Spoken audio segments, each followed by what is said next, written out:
Present time the triplets were seen sitting with the Sunin while Kushina and Minato were out back, in their personal training ground. Minato was teaching Menma how to throw kunao and Kushina could be seen practicing with her blade, Benihime, the Crimson Princess. Menma kept trying to hit the target but just couldn't get enough power to make it even close to the dummy. After a few more attempts the kid finally lost it and his frustration got the better of him. This led to his eyes turning into slits and red chakra covering his right hand. Everyone present there felt the Kyubai's chakra and immediately turned towards the boy. The boy in question threw the kunao with the Kyubai's chakra so hard that it left a hole within the center of the training dummy, where the heart should be. However, due to him not being used to circulating chakra around his body, he immediately lost consciousness. Minato moved forward and caught his son, while Kushina brought Tsunade closer to them to check whether he is alright or not. After using her diagnosis jutsu, Tsunade claimed that the kid was alright but is suffering from the backlash of not being used to circulate chakra around his body, and using Kyubai's chakra without the necessary physique could be life-threatening, so he got off easy. After hearing that, Kushina and Minato shared a look and motion for the Sunin to join them in the living room. Minato quickly went on ahead with Menma in his arms and laid him down in the kids' room,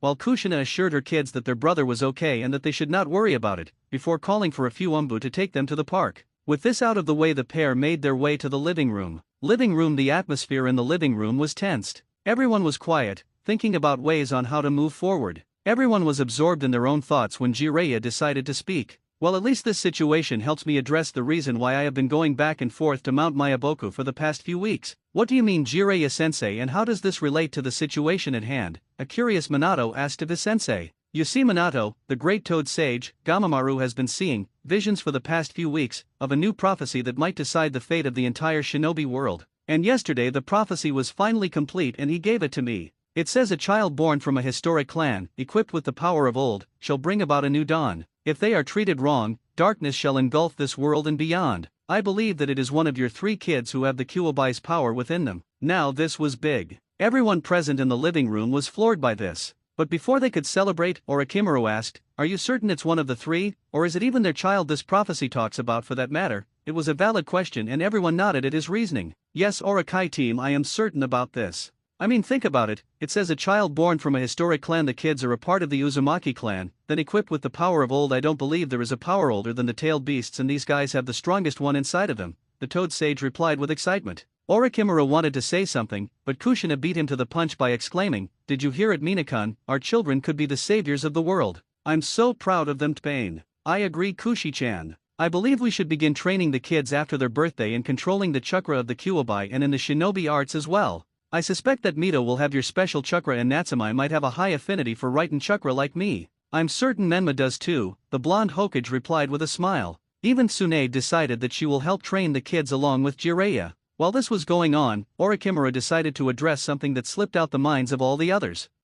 Excuse me for a second, but what about Naruto? You seem to have forgotten that you have 4 kids, the man asked sarcastically. This brought the adults down from their frenzy. Kushina and Minato looked ashamed that they had forgotten about their son. Tsunade looked sheepish since she had forgotten about him as well, but he was not that close to her, so she didn't know him that well. Jiraiya, well, he didn't care. His personality does not match with Naruto's, since Naruto is a calm, observant, and quiet child, and well, Jiraiya is Jiraiya. That was the reason why the self-proclaimed super pervert adored Menma and Natsumai, since they reminded him of himself in his younger days, brash and loud. Even though he was not arrogant, when he began training with the toads and everyone started noticing his power, he became a little headstrong. Although, compared to the 3 Jinchurikis of the Kyuubi, he could be considered a wallflower. Menma and Natsumai were arrogant and too loud for anyone's taste. Mito acted like she was royalty and only spoke to people who had the same social standing as her and were not commoners. The only tolerable one out of them was Naruto. He was everything a shinobi should be: cool, perceptive and intelligent. Not only that, but the kid was also a genius. He had a photographic memory and accompanied with his penchant for reading new things and highly perceptive eyes, he could be considered a prodigy quite easily. But of course, nobody knew that, since he was extremely secretive. While he was close to his mother, he followed the saying deception is a shinobi's best tool very seriously. What about him? Asked the white-haired Sunin. While he is their kid and would be a splendid shinobi based solely on his lineage, he doesn't have something special to him. He doesn't have the Kyuubi within him. Compared to his siblings, his potential is nothing. This made both Kushina and Orochimaru frown. Kushina loved all of her children and nobody said anything about her child, Orochimaru. Well, he liked the kid. He was a lot better than his siblings and seemingly the only normal one out of them. Minato was still thinking about how they should proceed now. I can't believe I am saying this, but I agree with the pervert. The three who have the Kyuubi shouldn't train with him. If an accident occurred during training, he could be gravely injured and he doesn't have anything special to heal himself or save him, the busty blonde Sunin replied. Kushina was about to say something, but Minato decided to speak first. I think we should start training the three after their birthday. We will train Naruto when he enters the academy at the age of 9. By that time all of them would be able to control their chakra and anger well enough so there won't be a risk of any accidents occurring while training. I am sorry Kushina, but Sensei and Tsunade Obazan are right, the father replied with a sad expression on his face while he looked at his wife. Kushina was against this since she didn't want her baby boy to be left out, but nodded nonetheless, though she vowed to make it right when the time to train him came around. Throughout the whole ordeal Orochimaru was silent and was analyzing the situation. He knew that somehow Jiraiya will convince the others to his reasoning, so he didn't say anything. What he wanted to see was how Minato and Kushina would react to him insulting their son. He basically called him talentless. And when they did not utter a word on it, he was deeply disappointed. He knew that they would ask him to be there as well, so before they could do so he stated, I'll help them with whatever stuff they need and I'll try sanding out their rough edges when I come by once a month. I'll be spending most of my time on missions and projects that I am currently working on since the Snake Elders want me to learn Sage Mode, so I'll be gone for a few years. However, unlike you lot, I'll also help Naruto if he needs my assistance with anything. After his rant he left via the window. The other adults that were left in the room quickly began creating a schedule for the three. What none of them noticed was a shadow of a person near the door, who had heard everything. Naruto didn't like his siblings much. They treated him like he was a loser when the shopkeepers and other adults in the town treated them like royalty and ignored him as if he were a stray dog. This also caused him to stay away from his siblings when they were at the park playing with their friends. Menma was well acquainted with Niji Hyuga, Suzuki Uchiha and Kiba Inyazuka, and the four of them were good friends. His sisters usually hung out with Ino Yamanaka, Sakura Harino and Hinata Hyuga. He never mixed well with any of them. Niji and Suzuki were very arrogant due to their clan status. Kiba was just like his older brother, so he didn't mix well with him. The Yamanaka and Harino were gossip queens and future fangirls, and Hinata was just too shy. One day, when he had tried playing with his brother and his friends, Naruto had been told to get lost, while his brother stared at him with red eyes that had a slit going through them. After that day he never spoke to his brother. His sister Natsumi, much like their brother, called him a loser, while Mito treated him with indifference since she thought nothing of him. He always wondered why people treated his siblings like that and why he was always forgotten. He got the answer to both questions today. He had returned to his house after telling the Umbu he was sleepy. When he entered the house and was about to make his presence known, he heard what Jiraiya was saying. He was shocked to know that his siblings contained the Kyuubi, but what made him feel sad was the way his godfather talked about him. So, he was nothing if he didn't have a fox sealed in his gut? But that's not what hurt him. The fact that neither of his parents, especially his beloved Kaa-chan, had rebuked him. He was glad that his uncle Orochimaru stood up for him, but the grief he felt was much greater. After the talk ended, he ran off to God knows where with tears in his eyes. His respect for his parents diminished that day. He continued to wander around the village aimlessly, hearing murmurs of the people, calling him the other child of the Hokage. It annoyed him greatly. So, if he wasn't a Jinchuriki, he was nameless? If he wasn't a savior of Konoha, he was nameless? He was just the Hokage's son, and not Naruto Uzumaki Namikaze? Wrong. He will show all these people that he is Naruto and not nothing. As he was walking around, he realized he had entered a forest, close to the ends of the clan district. He walked around for a few moments before he noticed a dense and heavy chakra signature nearby. This was another one of his secrets. While he had not unlocked his chakra yet, he could still sense chakra signatures of people around him. If he focused enough, he could read their emotions as well. This one looked happy and at peace. When he made his way towards the signature, he landed in between a lush green ground that was surrounded by countless trees and dense foliage all around it. He also found that the signature was coming from the other end of the field. "Hello, is anyone there?" the kid called out, but got only silence as a response. Curiosity getting the better of him, he made his way towards the source and was shocked at his discovery. What he found at the end was a tombstone. Not just any tombstone, but according to what it said, "Here lies the most awesome Hokage ever, Hashirama Senju." What? How could the first Hokage be buried here? I thought he was buried at the Hokage cemetery, were his thoughts. He also found a necklace present there, giving off the chakra he sensed earlier, which had an azure gemstone that greatly resembled the color of his eyes, along with 2 amethyst beads on either side. He also saw a note attached to the side of it that read, "To my successor, make the Senju clan proud and may it always remain glorious. I hope the will of fire burns brightly within you. Help Konoha prosper, Hashirama Senju." While Naruto continued to marvel at the necklace and the note that was attached to it, he failed to notice a presence that had made its way through the forest and into the field. So, he was startled when a person spoke behind him. "Child, how did you get in here? More importantly, how did you even find this place?" When the child in question heard his voice, he fell on his butt and quickly turned around, only to be met with dark red eyes that stared at him with curiosity. That day marked the start of a chain of events that would lead to the entire world knowing the name Naruto Uzumaki Senju, apprentice and successor of Tobirama Senju. Senju compound. Tobirama Senju had been lazing around his garden in the Senju compound, the one his brother created all those years ago. Oh, how he missed his brother. While he may have been an idiot and too carefree for Tobirama's taste, he knew that he loved his family and friends and would do anything for them. This was also the reason his brother sought after world peace and the significant end of the clan wars, so that young children did not have to meet the end of their lives which had barely begun in the first place.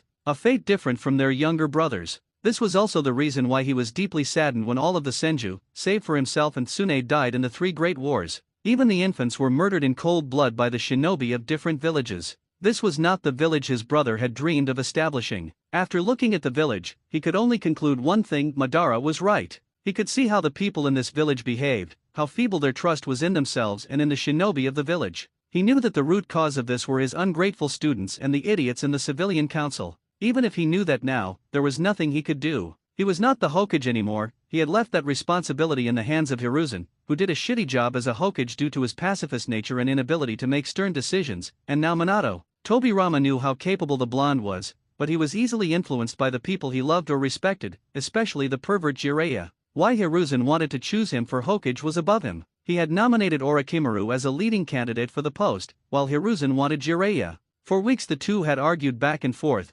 regarding the decision of choosing a candidate. Finally, after the two realized that they could never choose either of them as it would sow seeds of envy and resentment in the team, they turned towards the younger generation. They knew that both Fugaku and Minato were talented, but after the Third War, they had come to a decision and chosen Minato, since they knew he would be able to shape and improve the village, like they hoped. But today he was about to get a wake-up call, that his decision could have been better. A few moments before Naruto found Hashirama's tomb, the silver-haired man had been working on a few seals to improve the village's defenses using his sister-in-law, Mito Uzumaki's notes, when suddenly the left side of his working table lit up and gave off a bloodthirsty red glow. Looking at this, his eyes widened to epic proportions. How had someone entered the Senju Grove? Contrary to what the people believed, his elder brother, the Shodai Hokage, was not buried at the Hokage cemetery in the shinobi graveyard. Hashirama always loved his family and nature, and his dying wish was to be buried somewhere where both of them would be present. This led to Tobirama burying his brother's real body in the Senju Grove, a small forest created by Hashirama just outside the clan district.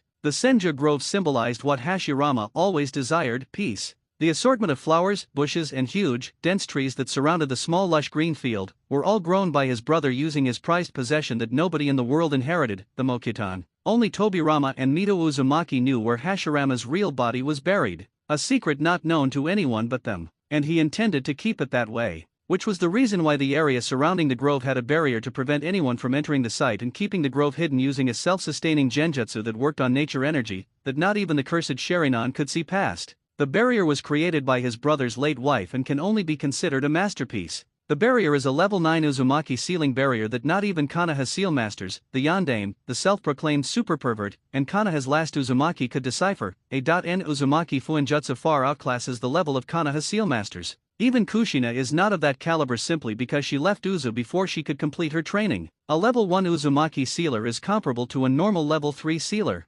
Kushina only practiced till level 2 and stopped. When she came to Konoha she continued and reached the normal level of seal master at level 10. Which is somewhere in between Uzumaki level 4 and 5, same for Minato. Jiraiya and Orochimaru are also skilled but are only at level 8. So, imagine Tobirama's surprise when he was notified that someone was not only able to see the grove but even entered it. And he wasn't even a shinobi. It was just a kid, probably 3 to 4 years old. Even if he was the Hokage's son, if his hair and eyes were anything to go by, there was no way a child could find something even S-class shinobi couldn't find. This made Tobirama really curious about who this child was and what he could potentially become. Keeping those things in mind, he made his way forward towards the redhead and asked him a simple question: "Child, how did you get in here? More importantly, how did you even find this place?" He watched on in amusement as the child swiveled around and landed on his butt, surprise and nervousness evident on his face. While the child stuttered, trying to figure out a response to explain his reasons for being here, Tobirama observed the child intently. He was wearing normal civilian clothes, nothing too extravagant, unlike his siblings, whom he had seen walking around the village as if they owned the place.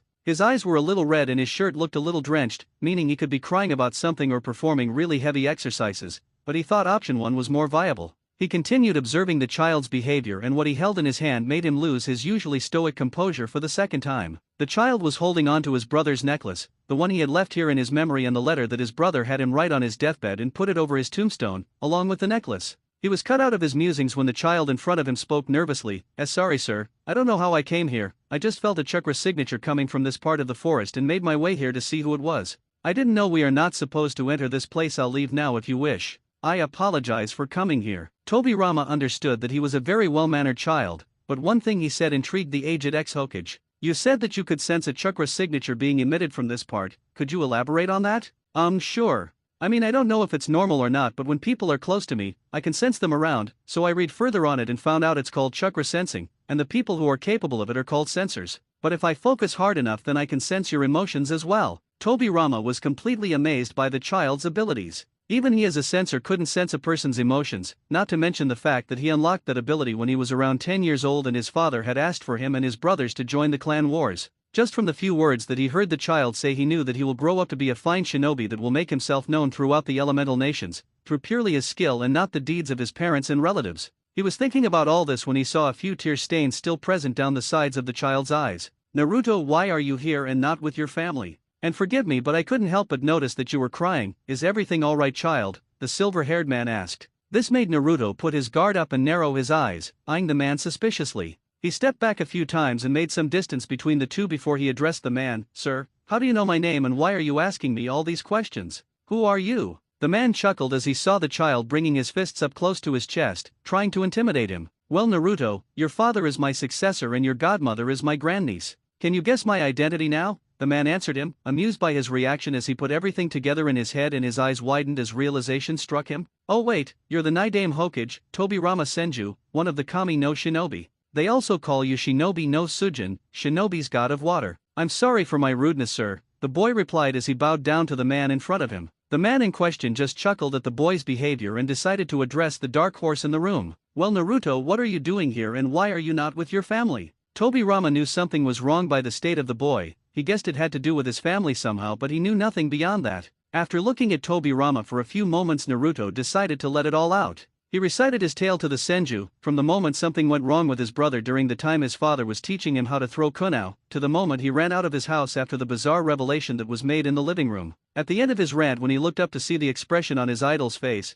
he immediately knew someone who had starred in his tale would be in trouble, and he had a good guess about who it was. Tobirama was fuming inside. "Have those idiots lost their bloody minds?" he thought to himself. "I knew that bigoted pervert was an idiot, but this is a whole new level of idiocy from him. And the fact that the boy's parents and Tsunade of all people agreed to his pathetic reasoning is even more troubling. I know how this entire fiasco will end. An innocent boy that could possibly be the strongest shinobi in Konoha when he reaches adulthood will be made a mockery out of in front of the entire elemental nations and will only serve as a means to create another Ronin that could possibly be the most threatening one since Madara. No, I won't let this happen. I can't fail my brother." Tobirama had seen his brother go from a hot-headed and childlike person to a quiet and calculative one. While many agreed that the change was good, he knew exactly why his brother turned that way. One of the reasons was the fact that he couldn't help his brother in all but blood. Madara Uchiha, when he needed it the most, had hurt him deeply, leading to him becoming isolated and changing his personality overall. Something that never sat well with neither Mito nor him.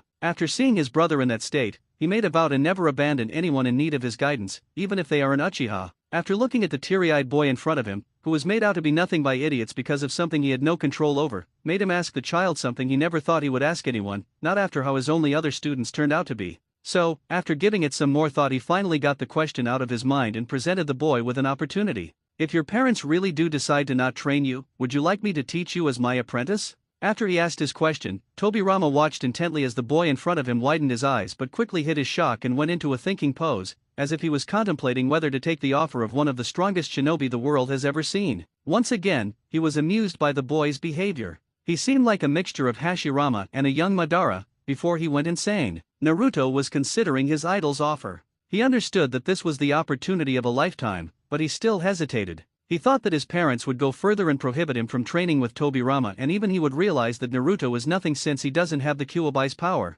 But when he weighed the pros and cons of the situation, the pros outweighed the cons by a massive degree. The way he looked at this arrangement, he had a lot to gain and fairly little to lose. And so, he gave the man a nod of acceptance and bowed low in front of his new sensei to portray his gratitude. "Excellent. Now I want you to understand I am extremely brutal when training my students. Should you slack off, your training will end immediately, and believe me, I'll know if you do," the Night Dame responded. Naruto gave a swift nod to show he understands his words, and Tobirama then continued, "I'll train you in how to access your chakra control, since you're bound to have large reserves due to your Uzumaki and Senju lineage, and hence this will help you mold it perfectly, shurikenjutsu, ninjutsu based on your affinities, which we will find out later, and to train your body and mind to perfection. You will have to find a taijutsu style suited for you, as my style has been developed to complement my strengths, and I expect all my students to the same. Till then you will learn the basic fist style of the academy, and master it to perfection." Sarutobi also did the same, until he found the monkey fist style from his summons. If you ever decide to learn fighting using weapons, you may ask for my sword style, or could find a style that complements your own very well.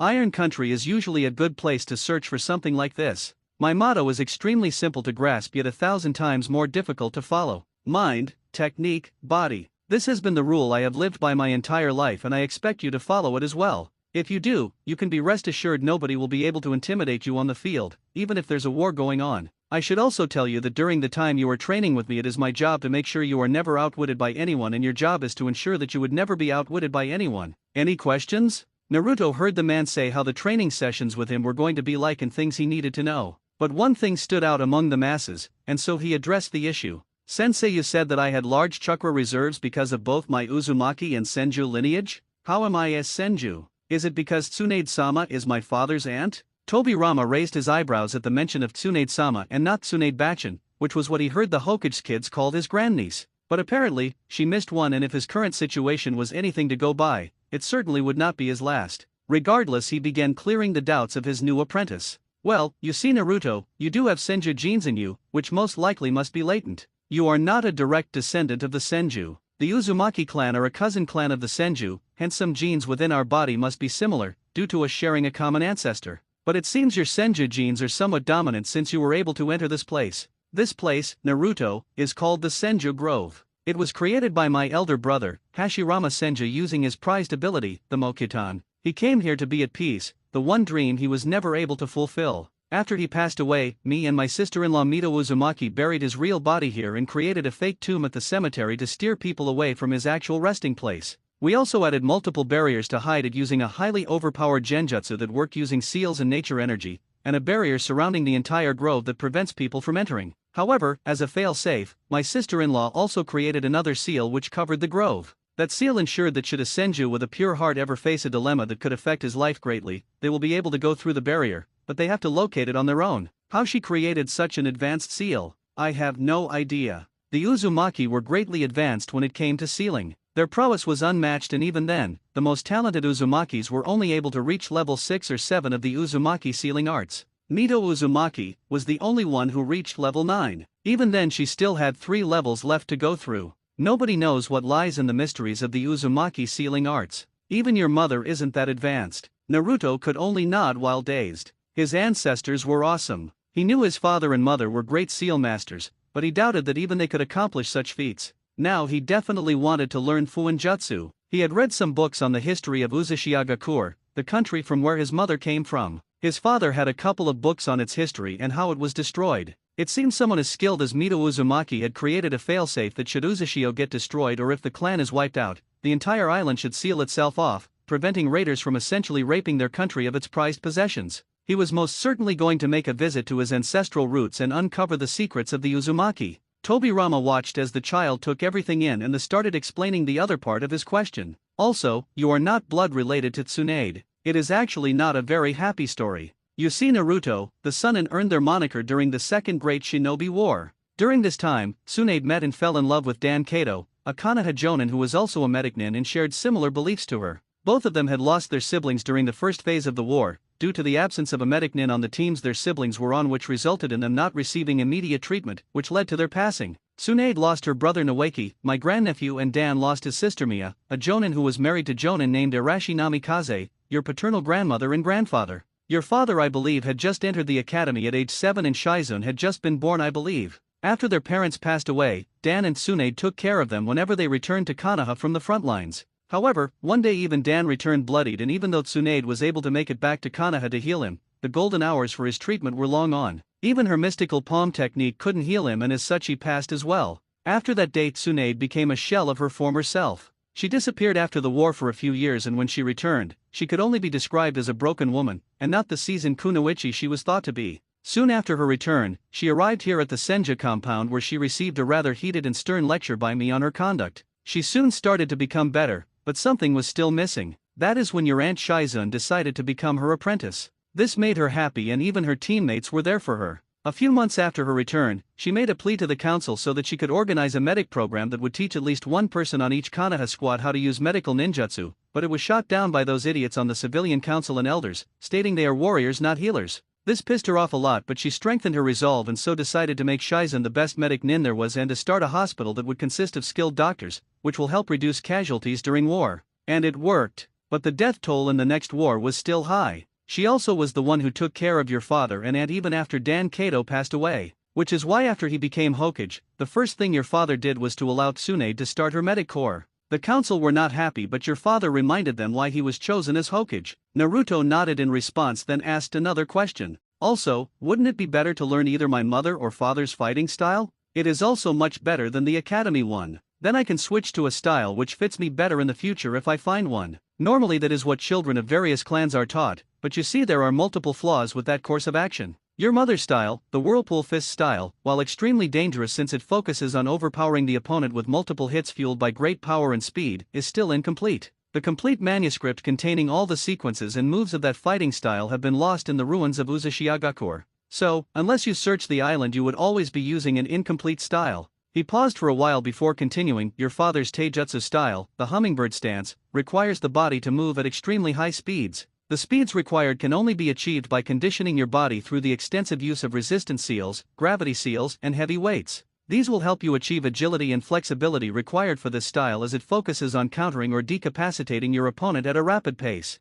It will stunt your growth if you start learning it now. I can bet that your father will teach this to your brother or sisters only after they graduate the academy. Naruto, you should understand one thing. Even if something is better than the thing you have right now, it is not guaranteed that it will be helpful to you or suit your needs. If you practice a seasoned fighting style now, you would have trouble switching to the one that was meant for you later on, and you will be forced to watch yourself struggle simply because you were impatient. Also, you must remember this: on the battlefield, one will never fear an opponent that has thousands of jutsu in their arsenal. People will fear an opponent who has mastery over that one jutsu that could turn the tide in their favor. Your father is a prime example of that. While he has an affinity to multiple elements, he is not too fond of ninjutsu because of the time consumed to go through hand seals. But he ended the Third Great War using only two jutsu and taijutsu, the Hiraishin and the Raiznan. He can use those two effortlessly, and the world fears him because of that. Does that answer your questions? The redhead nodded in response and silently vowed to make his new sensei proud of him. The two of them then began walking towards the Senja compound, where they could converse more on and getting to know each other.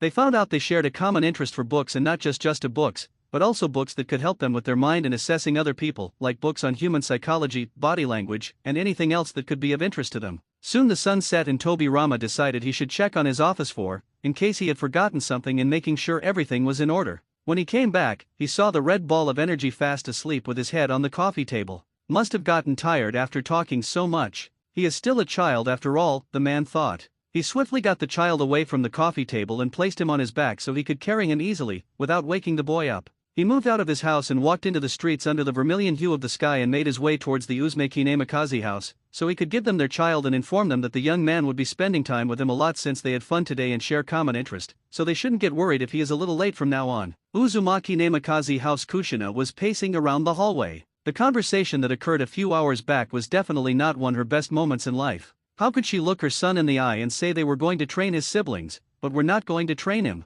He would be heartbroken. Plus, the way Jiraiya was talking about her baby boy made her want to permanently separate the pervert from his tool. She was happy to see that the snake Sunin stood up for her son, even when his parents they did not. She would definitely make up to him when he joins the academy. She was broken out of her thoughts when the Toad and Slug Sunin entered the dining room along with her husband, who was still in his Hokage outfit. Apparently, an Umbu team had returned from a particularly dangerous mission, and they wanted to make their report and get treated as soon as possible, so he had to visit his office. She called for her kids and was surprised to see only the three Jinchuriki come running down the stairs and into the dining room. When she asked where her other son was, she was faced with blank stares and question marks. That sent alarm bells off in her mind. Minato, have you seen Naruto? She asked her husband, who was finalizing the training schedule for the children with the two Sunin. No, I haven't, Kushi-chan. Why is he not here? The blonde Cage questioned. She was about to answer him when the doorbell rang. Kushina ran up to the door to check if it's her son or not, but the sight that greeted her shocked her to her core.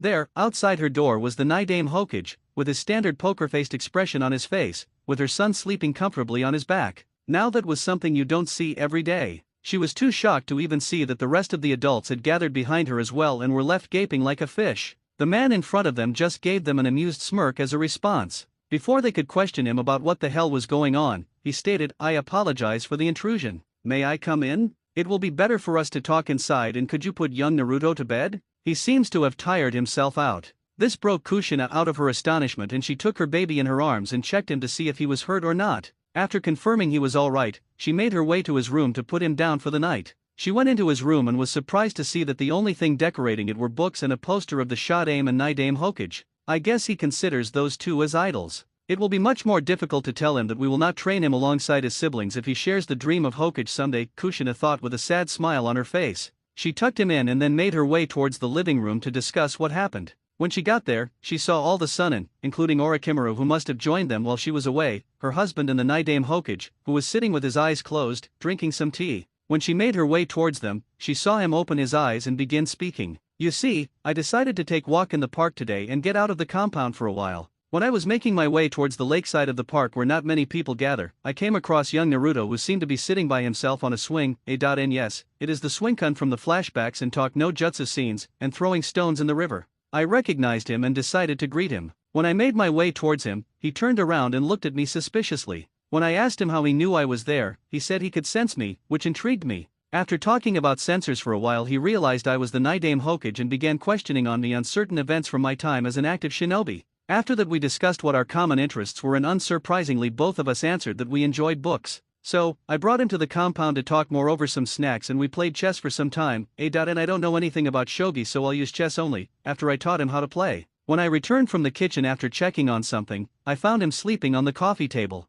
So, I carried him here." As the man finished his tale, many in the room were surprised. It is not every day that Tobirama Senju greets you. And the fact that he sounded pleased when talking about Naruto shows that the young redhead must have impressed him, which is an even bigger feat to achieve. Tsunade, Jiraiya and Minato were greatly shocked since they didn't know Naruto liked books or the fact that he was wise enough to hold a conversation with the smartest Hokage to have ever lived. Orochimaru just smirked since he knew that the kid was smarter than his siblings by a lot. These guys were just idiots to not see it. Kushina was a bit proud of her son but was surprised she didn't know that much about her son. The only things she knew about were his favorite foods and what kind of clothes he liked. This bothered her. She extended an invitation to Tobirama for dinner and he graciously accepted. After dinner, when everyone was leaving, Tobirama dropped another bomb. "Tell Naruto that if he wants to play chess with me anytime, the doors of the Senju compound are open to him." This surprised them even more, but only Orochimaru thought something was wrong and decided to question the kid later, after he returns from his missions. The others had no idea how the world was soon going to be taken by storm. Training Year 1, almost 5-year-old Naruto. The next day Naruto woke up and found his mother in the kitchen. While he was happy to see her, it was not like the usual feeling he got when he saw his mother. Maybe he still was angry at her since she did not stand up for him when the old pervert insulted him. He greeted her and sat down quickly for breakfast. Looks like he woke up early since his siblings were not up yet. His mother smiled at him and gave him his breakfast. After he finished his meal, he was about to go up to his room to read a book or something when his mother said, "Naruto-chan, Tobirama-sama told me to tell you that he enjoyed playing chess with you yesterday, and if you wanted to play some more, he would be happy to indulge you." This confused him a little. When did he play chess with the old man? Then it clicked him. Sensei must have not told them that he would be training me. I guess even he thought they might object to it and gave them a cover story. I guess I'll go see him in an hour. After an hour, he made his way towards the Senju compound. He didn't know in which house of the Senju compound did his new sensei live, so he just decided to try and sense the old man out. He couldn't do much but managed to pick up a faint trail of chakra around one of the houses. As he reached the door of said house, he was surprised to hear a voice behind him. "Well done. So, you managed to find my house using your sensing abilities, huh? Good, that is one thing we will train on this year.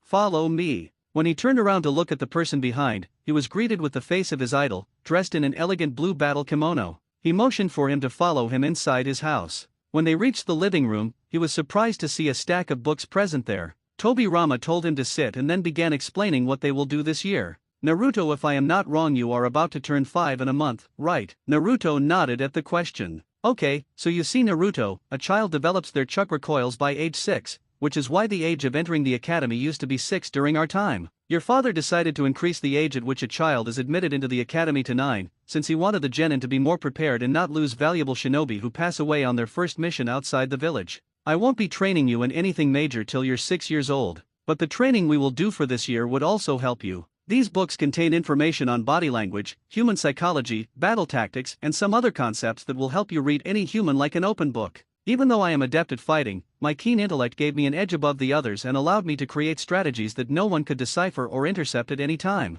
Even during negotiations with others, if you are able to back the person in front of you into a corner simply by analyzing them, you might be able to get your share without even having to bargain. Plus, it improves your intellectual capacity. This, accompanied with chess, will allow you to build up your chakra and make it more potent. How does that happen? You see, Naruto, chakra is made up of two aspects which make up your stamina. One, your physical energy, which is the life energy collected from your body cells and can be improved and utilized through exercise and training your body fairly well. The other aspect is your spiritual energy, which is derived from the mind's consciousness and can be increased by studying, meditation, and experience gained over time. We will work on your physical energy later on when your coils are fully developed. By then I expect you to become a master of the mind. You might choose any book to read first, but read this one last. The book he was talking about was titled Art of Containing Your Emotions. He raised an eyebrow at this and looked towards Tobirama for an explanation. If you don't showcase your emotions, it will prevent people from using them against you. Plus, it helps you keep a cool head during different situations. How do you think I survived talking to the perverted sage? Naruto laughed at his sensei's words, but nodded regardless. And so, began the training of the young Uzumaki. A few months into their training, the two were spotted by Orochimaru, who came to bid farewell to the kid since he was going to learn sage mode by the snakes of Ryuuka Cave. He explained how since they do not have the luxury of the toad oil, their progress will be slower and he will be gone for a couple of years. Naruto was saddened by this since the man was good to him, and out of all the three Sannin he was the only one who regarded Naruto properly. Orochimaru was also informed by Tobirama about Naruto's situation, which proved to be true, and their parents only trained as siblings. Orochimaru was happy with the fact that Naruto will be in capable hands while he is gone, and also gave him some scrolls on a few ninjutsus that he thought he would like. He also gave him books on seals that he owned to get him started on the basic ones. Orochimaru left Konoha a few hours later and promised that he would return after a few years to check Naruto's progress and even train him a little himself. As Naruto had predicted, his parents slowly began to drift away from him and began overlooking him. Even if it was minor things like calling him down for a meal, he knew what the end result was going to be like, and so he prepared for the eventual fallout if their behavior continued. Due to his eidetic memory, he was able to go through book after book like a sea breeze. He finished all the books that Tobirama wanted him to read and began searching for books in the Konoha Public Library and his family library as well. His mental capacity was improving and his battle tactics had started to become more refined as well. At this point he was able to win 4 out of 10 chess games every time he played against Tobirama, something which surprised the old man greatly. Training year 2, Naruto is almost 6 years old. It's been a week since the birthday of the Hokage kids, and surprisingly only a few people remembered the fourth one, namely Tobirama, or Orochimaru, who sent a summon with his gift, and Kushina Uzumaki, his mother. Naruto's life at home had become even worse, with his parents rarely calling for him. They would only ask him a few times if he would like to have dinner with them, and even left him alone at the house all by himself quite a few times when they went out. On the bright side, Tobirama began his physical training and allowed him to access his chakra for the first time. The sheer potency and concentration of the chakra had cracked the training ground in the Senju compound and uprooted a few trees as well. This left Tobirama in awe of the child's power. He had not witnessed such potent chakra ever since the death of his brother. The amount of purple energy swirling around him reminded Tobirama of the only time his brother had been pissed off, when their younger brothers, Itama and Kawarama, had been killed during the war against the Uchiha, which had sparked the hatred for the Uchiha in Tobirama. The entire Uchiha clan had come to fear the older Senju brother that day, after witnessing how viciously he had slaughtered the murderers of his brothers. Naruto had also advanced in Fuinjutsu with the help of his sensei and notes from the Senju library, left behind by Mito Uzumaki. He had progressed to level 5 in a year, which left Tobirama shell-shocked. After witnessing his natural excellence in seals, Tobirama had Naruto making spare storage seals, explosive tags, and weight seals as well. This also provided Naruto with a cash source, as he sold those with the help of Tobirama to the shinobi gear shops, since his parents had not bought him anything this year with the exception of the red hoodie that Kushina brought him as a gift. This money had allowed him to buy new calligraphy kits, scrolls, books, kunao sets, etc. His sensing abilities had grown leaps and bounds as well. While not at the level of Tobirama where he could sense shinobi in another country as well, he was able to sense people till the fire capital with ease, and could cover the entire country if he focused enough. His training for this year included 2 aspects, physical training and chakra training. For his physical training, Tobirama made him run around the Senju training ground for 30 minutes with weight seals on his legs, torso and arms. These were created specially by Mito Uzumaki to prevent from a child's growth to be stunted due to training. It also included a feature wherein he could change the weight of the seal to what he saw fit, after consulting Tobirama whether he had permission to change it or not. Sets of a few basic exercises like push UPS, pull UPS, squats, lunges, planks, burpees, and a few more were also included, to get his body conditioned. After accessing his chakra, Tobirama began teaching him about control and how it will help him in controlling the power of his jutsus. They started with basic chakra control exercises like tree walking, water walking, and leaf concentration exercises that Naruto mastered in a month, leaving Tobirama surprised once again. After that went on to the more complex ones like kunao balancing and waterfall walking. After he mastered those, Tobirama saw fit to make him perform 2 different chakra control exercises simultaneously. He also started to teach him the 3 academy jutsus, which he doesn't agree with.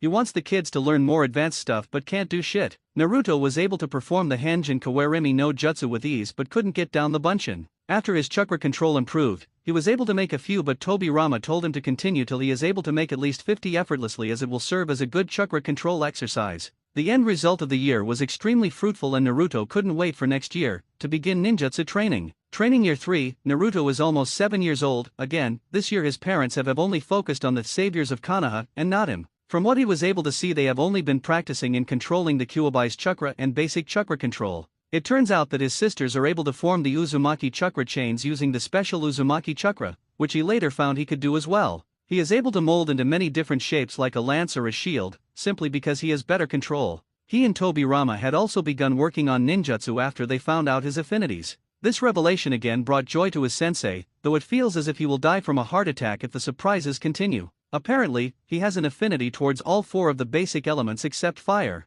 When he used chakra paper, the paper split into 4 parts. The first part got soaking wet within seconds and then disappeared, as raindrops fell on the ground. The second part turned dusty, but when it fell on the ground there was huge crack on the surface, indicating another strong affinity. The third part, surprisingly, instead of the usual wrinkling of the paper which occurs when a person has an affinity to lightning, his piece of paper had black lightning circulating through the paper as it caught fire. The lightning bolts also hit the ground, burning the grass on it. The fourth part got cut into numerous pieces to the point even the trained, observant eyes of Tobirama had trouble counting them. Tobirama was extremely happy since he could finally teach someone his moves, since only he has a similar affinity to water and a strong lightning affinity, but not as strong as Naruto's. From that day, he had Naruto work on elemental manipulation. After he taught him the Kage Bunshin no Jutsu, he also had Naruto copy a few jutsus from the Hokage's library and Uzumaki library, which he liked and thought were beneficial. He copied all the jutsus he thought that suited his style and affinities, along with the Raiznan. When asked by Tobirama why he didn't pick the Hiraishin, his answer was, "While it is a great technique and all, I have no intention of using markers since they can easily be removed, and even one mistake while performing it could have serious consequences, like if I flashed next to an enemy and he was a sensor, he would easily be able to sense me and might block the strike or kill me if I am careless while dodging.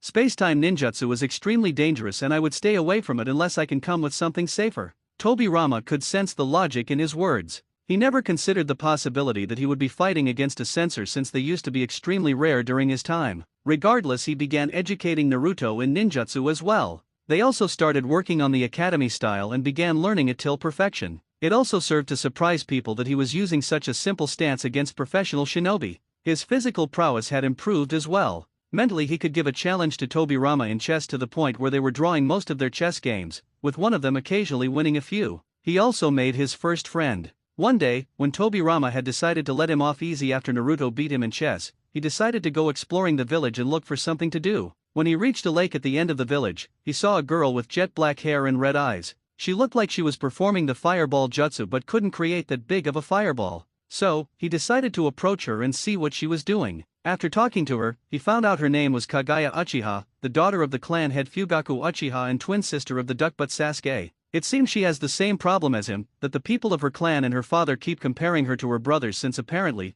both of them could perform the fireball at her age. It also seems like her eyes changed color from the usual black to a dark red shade due to some mutation. That is why her father is unsure if she would have the Sharingan, since the mutation has directly affected the genes of her eyes and there might be a chance where she wouldn't be able to activate her clan's famous dojutsu. Naruto found her to be pretty similar to himself and told her about himself as well. He also gave her a new confidence to not give up and keep trying. If she was able to achieve everything that her brother Itachi and Sasuke couldn't, she will be able to prove herself. This made Kagaya extremely happy that someone beside her mom and Itaki Nii-san had faith in her. He also showed her a few chakra control exercises to help her in improving her chakra flow and help her learn jutsus. This brought her to tears. They also made a promise to achieve their dreams and support each other throughout their journey. They also met each other every alternate day at the same spot to just talk and spend time with each other. It was a start of a beautiful relationship. He also had a talk with Tobirama about this the other day. Flashback: the teacher-student duo was playing chess again and were deeply engrossed into the game when Naruto said, "I met this girl yesterday." And Uchiha. He moved his pieces and watched as Tobirama quirked an eyebrow at his statement. It was no secret that Tobirama Senju hated the Uchihas with a passion, but nobody ever found the reason for his hatred. It couldn't be just clan wars, since both sides killed the people of the opposing clan, so what actually happened? "And you are telling me about this because," asked the man, as he moved his knight across the board, "because I want to know what happened between the Senju and the Uchiha and the truth about the night of the Kyuubi. I read about the general statements from the shinobi in public alike that Hokage-sama, he refused to call them mom and dad, had recorded in his library, and some things don't make sense." Tobirama closed his eyes and gave a sigh before explaining, "During the time I was still a child and the village had not yet formed, clans used to rule over the territory in the village. One day, due to a feud related to the territory controlled by the village, the Senju and Uchiha got into an argument. This escalated to the point where a fight broke between the two. This led to a massacre for both the sides as many were killed. This time came to be known as the clan war period. When my brothers and I were little and our father decided that we should fight as well, we all began training and becoming much better in the shinobi arts. However, no matter how good all of us were, my younger brothers Itama and Kawarama were still murdered on their second day on the battlefield.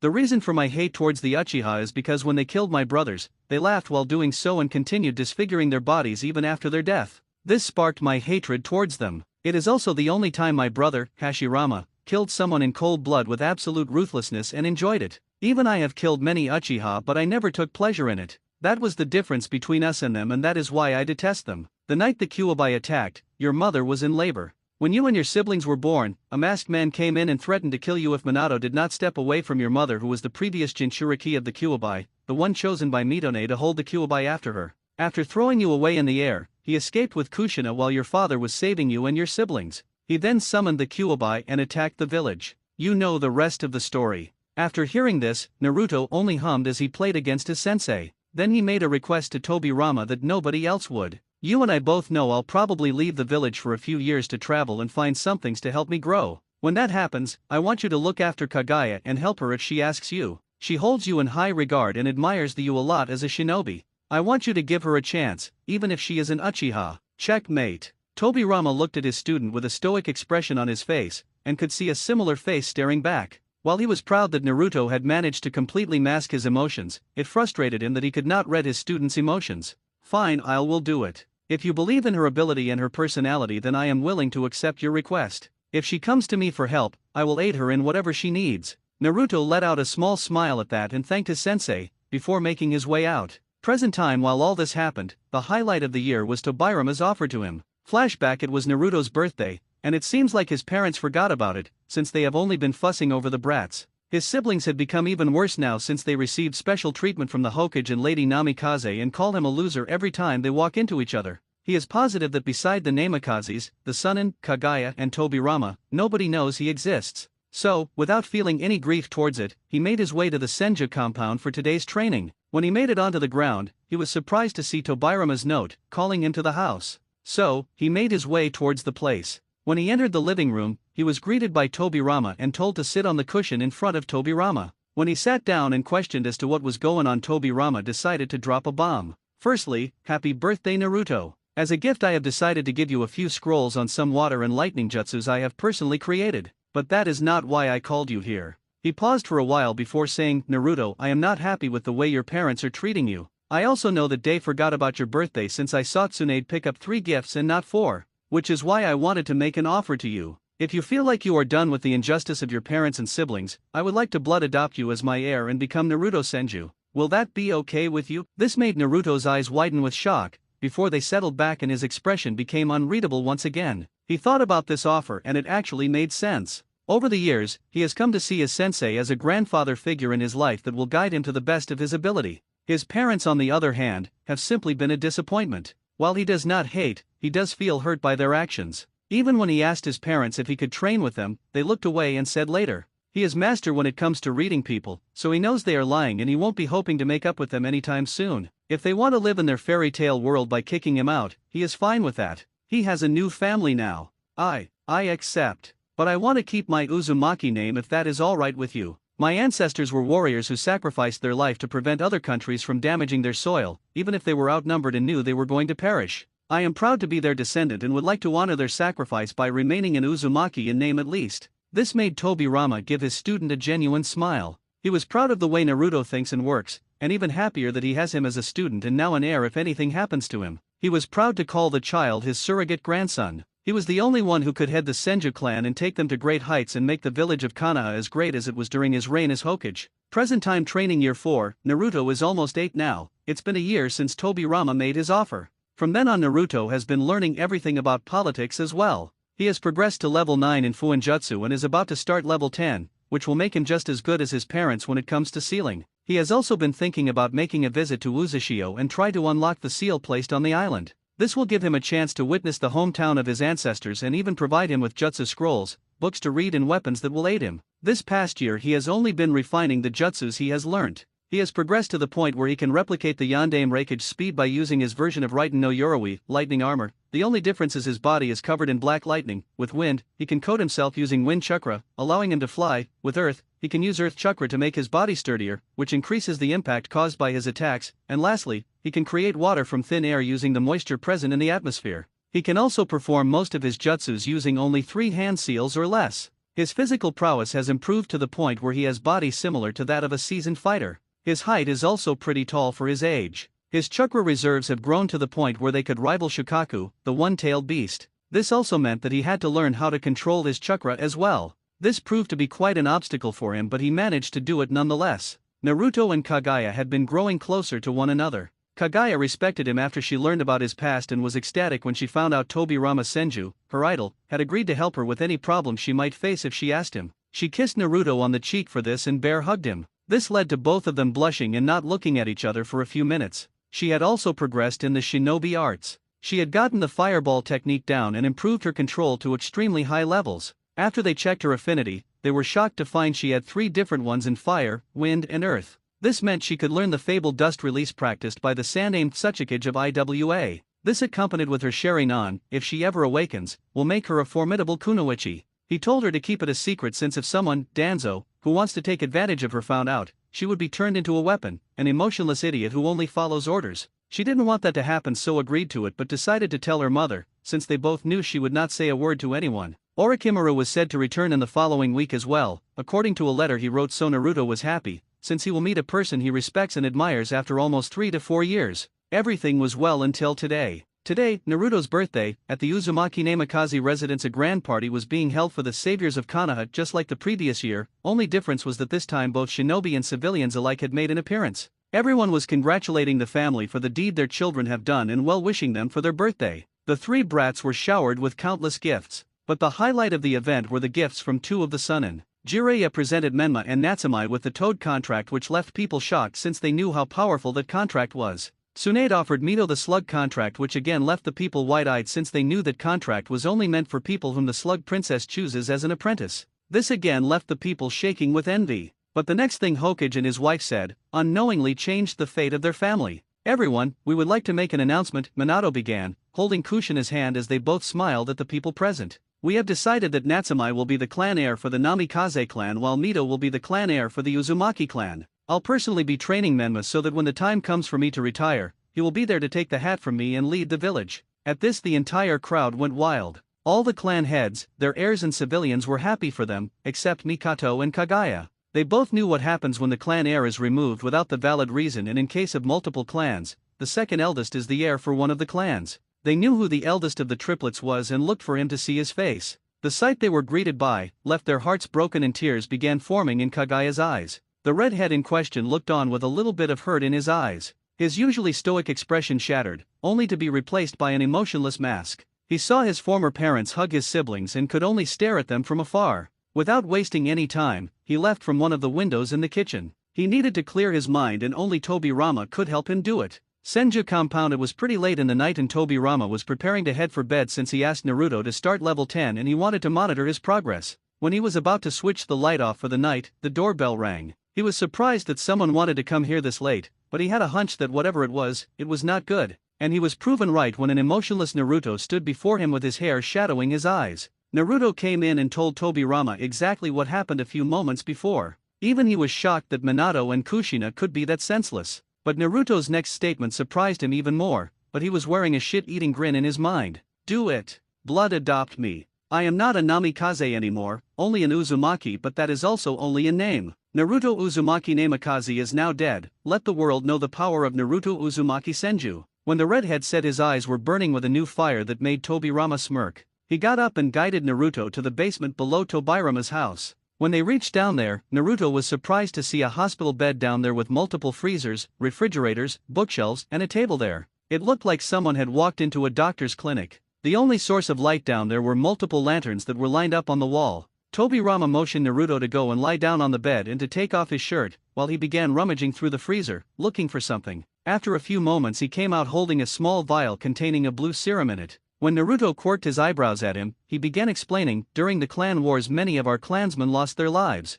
Hence, to increase the numbers of our clan and also to help Senju women who wanted to adopt kids since they were infertile or an accident had occurred damaging them, but they still wanted a child, my mother Ika Senju developed this serum. When the blood of a pure-blooded Senju is added to it, and if it is injected directly into a person's heart, it helps change their DNA to that of at least a half Senju. In your case, you already have latent Senju genes due to you being a descendant of the royal family of the Uzumaki clan, hence it will help make those genes more dominant. Any questions? Yes, why is there no mention of your mother anywhere in the Konoha records? If she developed this serum surely, she must be an exceptional scientist and possibly a great medic nin. My mother was one of the greatest med nins of all time since she was armed with the Senju bloodline. The reason why nobody knows about her is because she never joined the front lines, she just wanted to help others, Tobirama replied as he began taking some serum into a syringe. The reason why people don't know her is also because if her research comes to light, other secrets such as our bloodline, which you are going to get. Naruto only nodded before he caught on to the last part. Wait, what dash was all he could say before Tobirama stabbed him with the syringe right in the center of his chest and he blacked out. And now when he will awaken, the story of Naruto Uzumaki Senju will begin.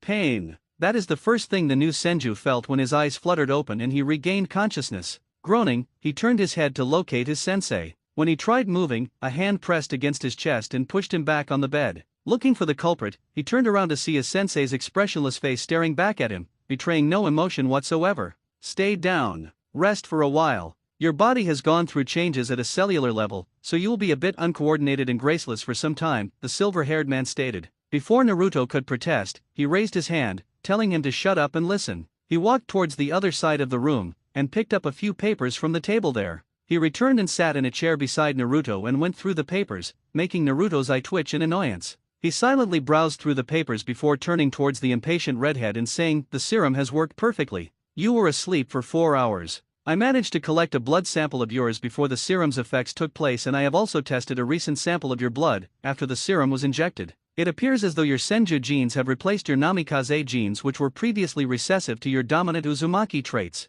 Now it seems as though your Senju and Uzumaki blood have balanced each other out, making you 50% Uzumaki, 49% Senju, and 1% Namikaze. Your chakra has become more potent than before, and it seems to have been stabilized, as it is more controlled and less chaotic. Your chakra reserves have increased once again, and I can honestly say I have never seen a human with this much chakra in all my life as a shinobi. Even my brother didn't have this much chakra, despite him being a pure-blooded Senju. Aside from that, you also have a few physical changes. You seem to have acquired the body strength and longevity of a Senju. You might have better eyesight since all Senjus do have better eyesight than most. Your muscle fibers have become denser and seem to have grown in size. Your bones are much more durable than before. You have also gained a few inches in height, making you 5 feet 3 inches if I am not mistaken, compared to your previous 4 feet 11 inches. You also have a few strands of silver sticking out from your red hair. Your right eye has also changed color from blue to red. Naruto was surprised by the revelation. He tried getting up, with a helping hand from the old man, and walked to the mirror beside the shelf.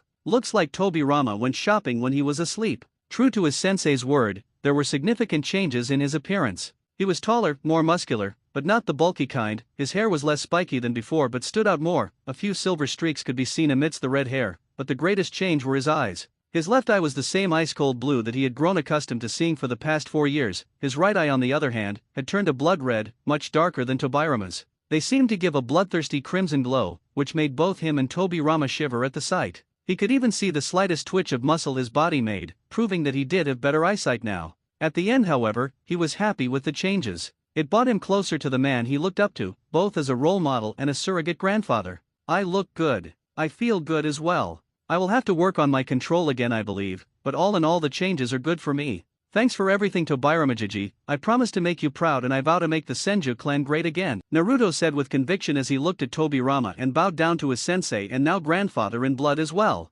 Tobirama was shocked when he called him Jiji. He never thought someone would call him that after Noeke passed away. Tsunade always called him Aji-sama, with respect. While he was happy, she respected him. It wasn't the same as Noeke. Now here was Naruto, a child who he had come to see as his own grandson, someone who looked extremely similar to his deceased grandnephew, calling him the same way he did. It warmed his heart, and for the first time in years, Tobirama gave a genuine smile, not the smirk he was famous for. He now knew that his decision of taking Naruto as an apprentice that day was one of the best decisions he had ever made. He was the only one capable of taking the Senju clan to great heights, heights that not even his brother could take the clan to. In his mind he made a decision that would change the course of the world. Naruto, I am extremely proud of the man you have become. As a teacher, I have watched how you have turned from a small boy who only wanted to be special in the eyes of his loved ones, to the young man I now see before me, oozing power, charisma and determination. It makes my chest fill with pride and happiness. Well done, grandson, the silver-haired man replied.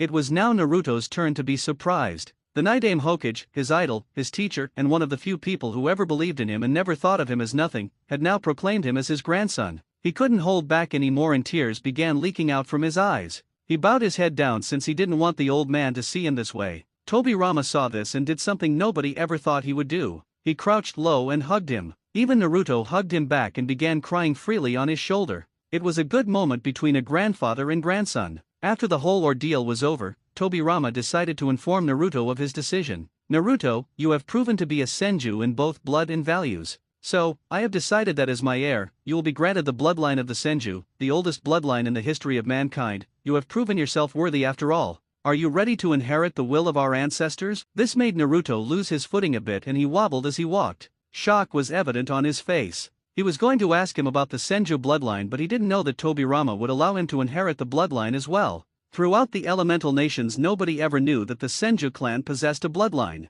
There had been rumors behind the unusual strength being a bloodline, but that was shot down since it was recorded that many Senjus were weaker than Uchiha when the two clans went up against each other during the clan wars. This intrigued him even more. He looked towards Tobirama with a fire in his eyes and nodded. Tobirama smirked and ushered him to follow him towards the wall on the other side of the bed. Once they reached in front of it, Tobirama used a kunai to slice up his finger a bit and traced a vertical line of blood from the top of the wall where it touched the ceiling, to the point where it met the ground at the very bottom of the wall. Naruto was confused as he watched the man stain the wall with his blood, but it soon vanished and was replaced with a look of awe on the Senju heir's face as multiple seals appeared on the surface of the wall, before the line of blood glowed and a screeching sound was heard as the wall parted to give way to a secret passage. This certainly was impressive. While he could create blood seals, he knew that they were mostly only good for preventing anyone unwanted inside a clan compound or to be used for passing on messages that contained sensitive information. This was an interesting use. With a thud, the wall divided and the Senju duo made their way through a narrow and dimly lit, 50 feet long corridor,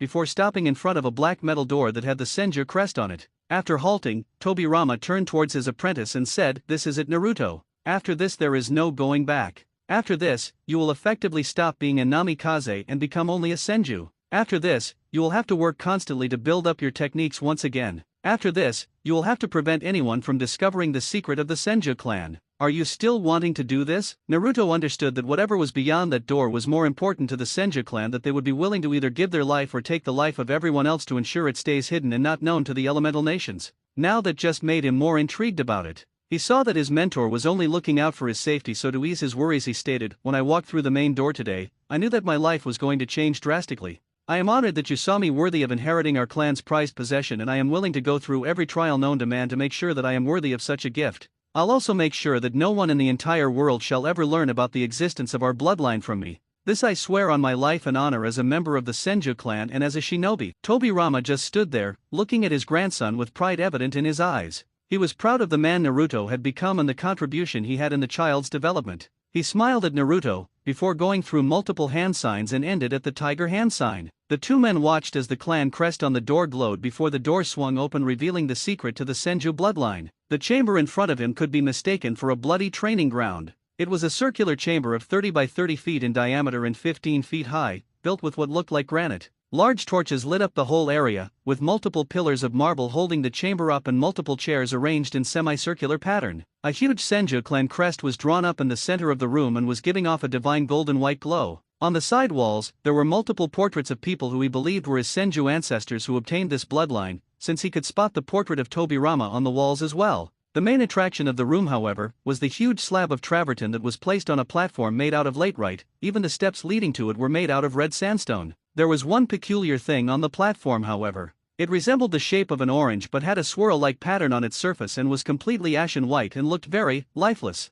He looked towards Tobirama for an explanation and was not disappointed when his grandfather sat in a chair and began his explanation. Naruto, what I am about to tell you is a secret that no other person in the entirety of the elemental nations is aware of. It has been passed down in our family since the birth of Chakra, and only the Senjus have known about his. He paused and sighed before continuing. I am sure you have heard and read about the legends of the Sage of Six Path, the creator of Chakra, and you might also think that those are just baseless rumors. The truth, however, is that the Sage of Six Paths in fact did exist. He was the one who introduced Chakra to us, but he was not the one who created Chakra. It was his mother, Kagaya Etsutsuki, who created Chakra. Her origins as of now remain unknown, but it was speculated that she came from another world as she didn't look like a normal human. She had pale white skin, long gray hair and white clear eyes, similar to those of the Hyuga clan. Not a lot is known about her, but it seems that she was the lover of the emperor who ruled a part of the elemental nations at the time and eventually fell pregnant. She was the first one who had the desire to achieve peace and was reported to love humanity. However, after a certain incident which caused problems between her country and a neighboring country, in order to settle the situation and not cause a war, the emperor decided to execute her. It was at this moment she realized that nobody was going to aid her or listen to her pleas, even the man she loved. So, taking a gamble and violating a law that would have resulted in her execution anyway, she ate a fruit from a sacred tree. This fruit was not normal though. It granted her the power we now rely heavily on today, Chakra. As a result of consuming the fruit, she manifested the Byakugan and the Rincharingen, the strongest dojutsu till date. She single-handedly ended wars and was revered as the supreme ruler of the elemental nations, and came to be known as the rabbit goddess by the common people, due to the growth of horns on her head, something she passed on to her sons. She helped everyone in need but was as ruthless as one can get to her enemies. She gave birth to two sons, Hagoromo, the sage of six paths, and Hamura, the ancestor of the Hyuga clan. She raised them to the best of her abilities and taught them to always love and support their family, and do everything for the greater good of the ones they thought were right, even if it meant standing against their loved ones. That is exactly what they did. To prevent humans from stealing her chakra and powers, due to the fear of it being used for war and other vile practices, she began sealing them in the strongest genjutsu known to mankind, the infinite Tsukuyomi, and while they were trapped, she converted them into her personal army called Zetsu. For peace, she massacred countless humans who threatened her idea of peace, and after a while her sons had enough. They trained for years in their powers and manifested many known powers we use today. Hagoromo had inherited a lesser version of the Rincharingen, the Sharingan, and made it evolve over the years. He mastered the Sharingan, the Mangekyu and Eternal Mangekyu Sharingan, yes, the same ones that Madara had, and eventually the Rinnegan. He also learned a way to harness nature energy, under the guidance of Gamamaru, the great toad sage, the one who informed them about the truth of their mother's past in nature, and the deeds she was committing in the name of peace. His brother Hamura manifested the Byakugan and evolved it to another stage, the Tenseigan. Very little is known about this dojutsu, but it looks like only people who share the genes of both the Hyuga and the Itsutsuki clans can awaken it. Together, the two brothers sought to protect humanity and hence decided to seal their mother away. She somehow got wind of this and was not happy at all with the decisions of her sons. Hence, she decided to merge with the tree that bore the fruit that gave her chakra. That tree was not normal, it was something beyond their imagination. I'll tell you about this a little later. Anyway, she merged with it and became the first Baijuyu to walk the earth, the Juubi, or 10-tailed beast. She rampaged all across the elemental nations, massacring everyone in her path, but was eventually defeated by her sons after months of continuous clashing. She was sealed forever by her sons as they split her chakra from the Juubi's body and sealed it up in Hagoromo, who became the first Jinchuriki. Hagoromo then used the husk of the Juubi and his Rinnegan to use Chibuka Tensei, a jutsu only people who have the Rinnegan can use, and encased the real body of the Juubi with stones, mud, and dirt, creating a celestial body, the moon. The husk was also sealed within Hagoromo, but after his death it was never found. Hamura then decided to leave the earth along with a girl he loved to guard the remains of the Juubi on the moon and ensure that Kagaya doesn't escape. That is where he started the Hyuga clan, but sent most of their members back to Earth to live a happy and peaceful life, now that his mother was no longer there. Hagoromo decided to take up priesthood and travel the land spreading his ideals, which he named Ninshu, a concept that helped people understand themselves better and lead the world into an era of peace, and taught chakra to people. During this period, he also used his powers to split the chakra of the Juubi into 9 parts that became the Baijuyu, who were regarded as the saviors of the land by the commoners. He eventually understood that true peace cannot be achieved in a single life and hence decided to pass the baton to his sons, Indra and Azura at Satsuki. Indra, the ancestor of the Uchiha, who inherited the Sharingan, was a true prodigy, but his ideals were not something the sage was fond of. He was talented but could not replicate his father's techniques, which is why he created hand signs and gave birth to ninjutsu, the technique we use today. After he was praised by the people for his prowess, he began becoming colder and more distant and only focused on improving his own power. He believed that if people had power, they could do anything and the strongest one would always rule over them, and hence due to following a single person and his ideals, the world would be at peace, since everyone would follow the same ideals. His brother, however, was different. Azura at Satsuki is the ancestor of the Senju and Uzumaki lines. He was the exact opposite of his brother when it came to chakra arts, completely awful. But his ideals of peace were based on bringing people together and that only through love and cooperation peace can be achieved. His father believed in Azura's ideals and crowned him the successor of his will, after reviewing the performance of both his sons on a task he had given them, which is unknown till this day. Indra initially succeeded, but due to some unforeseen circumstances at the end, he failed. This led to a war between the two brothers and at the end, Azura emerged victorious. Indra disappeared but was rumored to have fathered 3 sons that started the Uchiha line, while Azura settled down with a girl he met on his travels and had 2 sons, Senju and Uzumaki at Satsuki, and a daughter, Hayasaka at Satsuki. After a few years, the sage passed away, and while Azura was sorting through his father's stuff, he came across a hidden vault that neither him nor his brother had ever seen. When he opened the vault, he came across a journal owned by his father, and the contents of the journal left him shocked.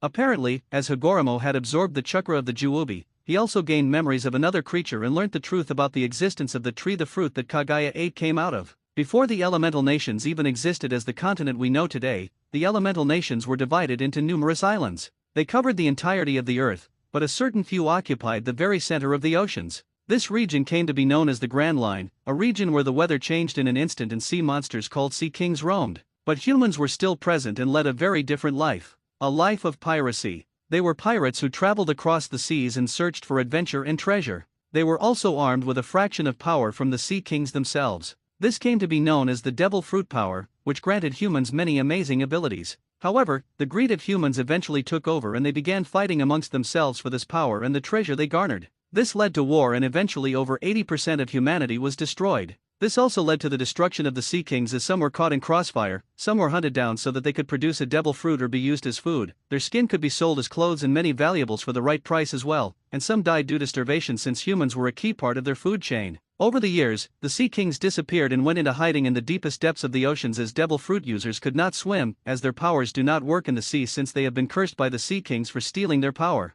Eventually, as years passed, people forgot about their existence and the sea kings went extinct, except for one. This one was one of the oldest and strongest sea king to ever live, and somehow found a way to ensure his survival. It blessed a devil tree, a tree found at the depths of the ocean that when exposed to the powers of the sea kings, can produce a devil fruit. Devil fruits usually contain only a fraction of a sea king's power, but this one blessed the tree with all of his powers and in the process used his life force up as well. But then something unusual occurred. Instead of the tree producing a devil fruit, it began to grow. It grew to such heights that while its roots were deep into the ocean's surface, its canopy was over 100 meters above sea level. The devil fruit produced by the tree, instead of housing the powers of the sea king, served as an egg for the sea king's new body, one that will be able to survive on both land and water. Over the years, as the tree grew, due to plate movements in the Earth's surface, the islands began coming closer together and in due course, formed the continent we now know as the elemental nations. The humans regarded it as a god tree due to its massive height and restricted anyone from going near it. The devil fruit the tree produced, which housed the body of the sea king, gathered nature energy from the earth and developed the body of the sea king. Everything was going according to plan, when one day Kaguya at Satsuki ate the devil fruit, which gave her chakra. The body of the sea king was transferred into the tree itself to prevent getting destroyed, and when Kaguya merged with the tree, she was able to use the body of the sea king, which came to be known as the 10 Tails.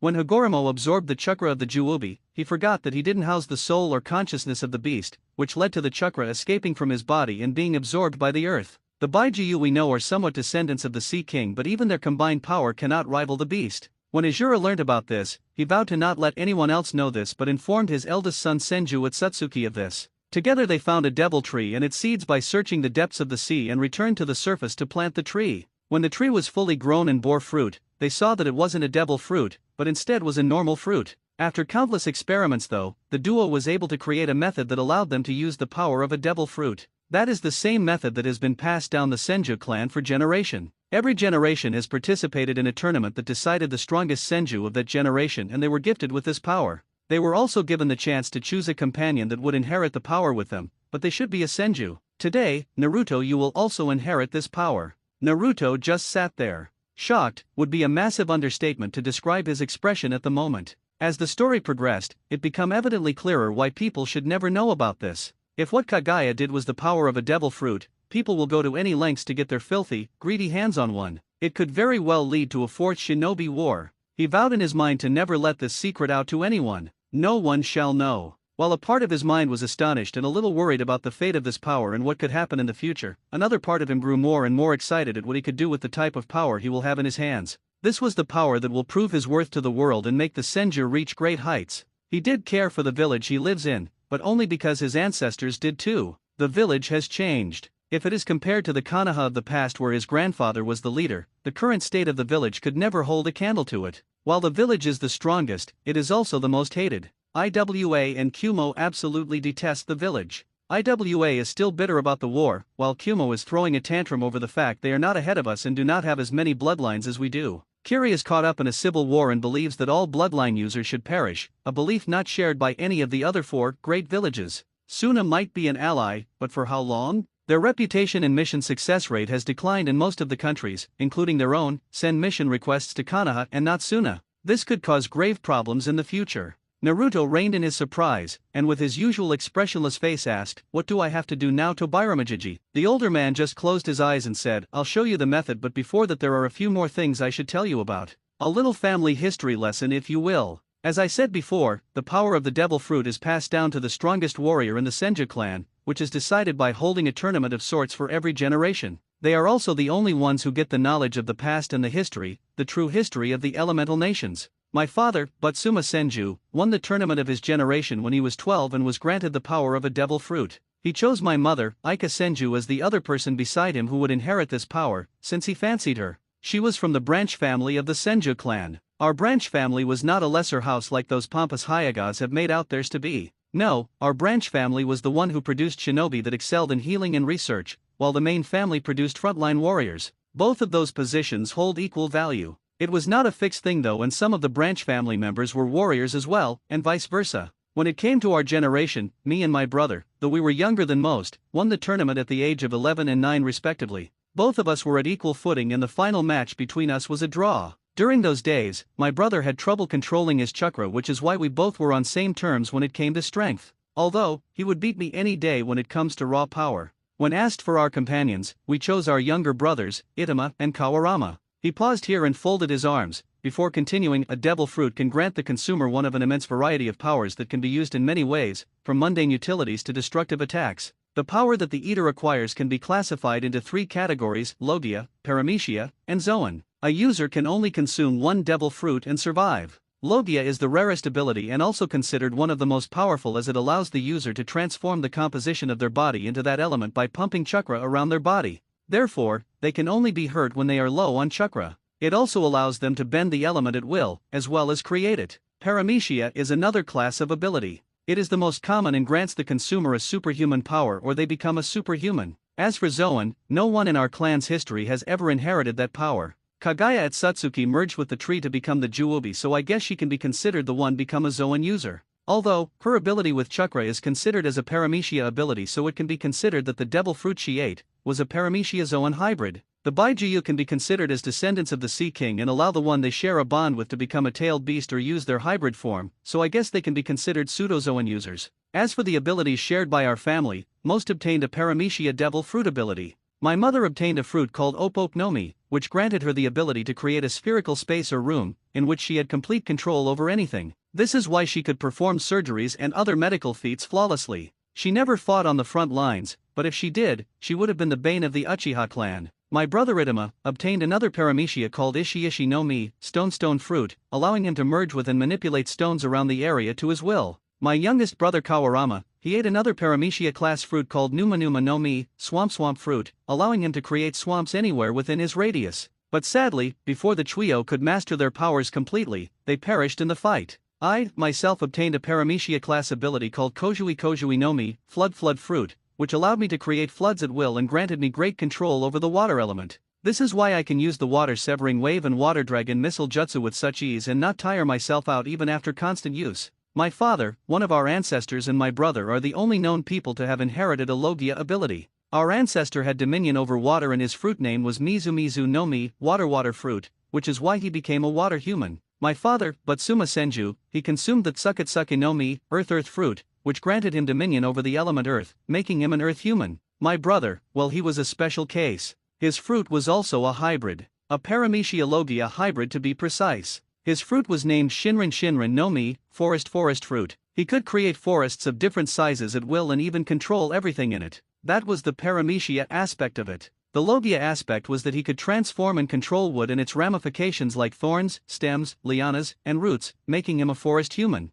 This was also the reason why my brother could draw nature energy in so quickly, granting him the ability to use Senjutsu and Sage Mode. Whoa, wait a minute. If Hashiramajiji's ability with Mokutan was a devil fruit ability, how is it that one of the Umbu can use it? The boy with bicolored eyes asked. Ah yes, you mean Tenzo, right? You see Naruto, he can be considered a pseudo-forest human, since he does contain body cells as well as the blood of my brother. The blood was injecting directly into his heart, allowing the blood to circulate throughout his body. This is why he can control an aspect of the fruit's power. He can manipulate wood and also turn a part of his body into it, but it still hurts his body if the wood is damaged and it is connected to his body at that moment, the silver-haired man responded. He also smiled at the way his grandson addressed his older brother. Let us begin the ritual now, shall we? With that being said, the man got out of his chair, followed by a nervous-looking Naruto, and the two made it in front of the glowing white Senju clan crest present at the very center of the room. Tobirama placed a calming hand on the boy's shoulder and said, "You don't have to be so nervous, Naruto. I understand this is a big change, but worry not, the method is not at all painful."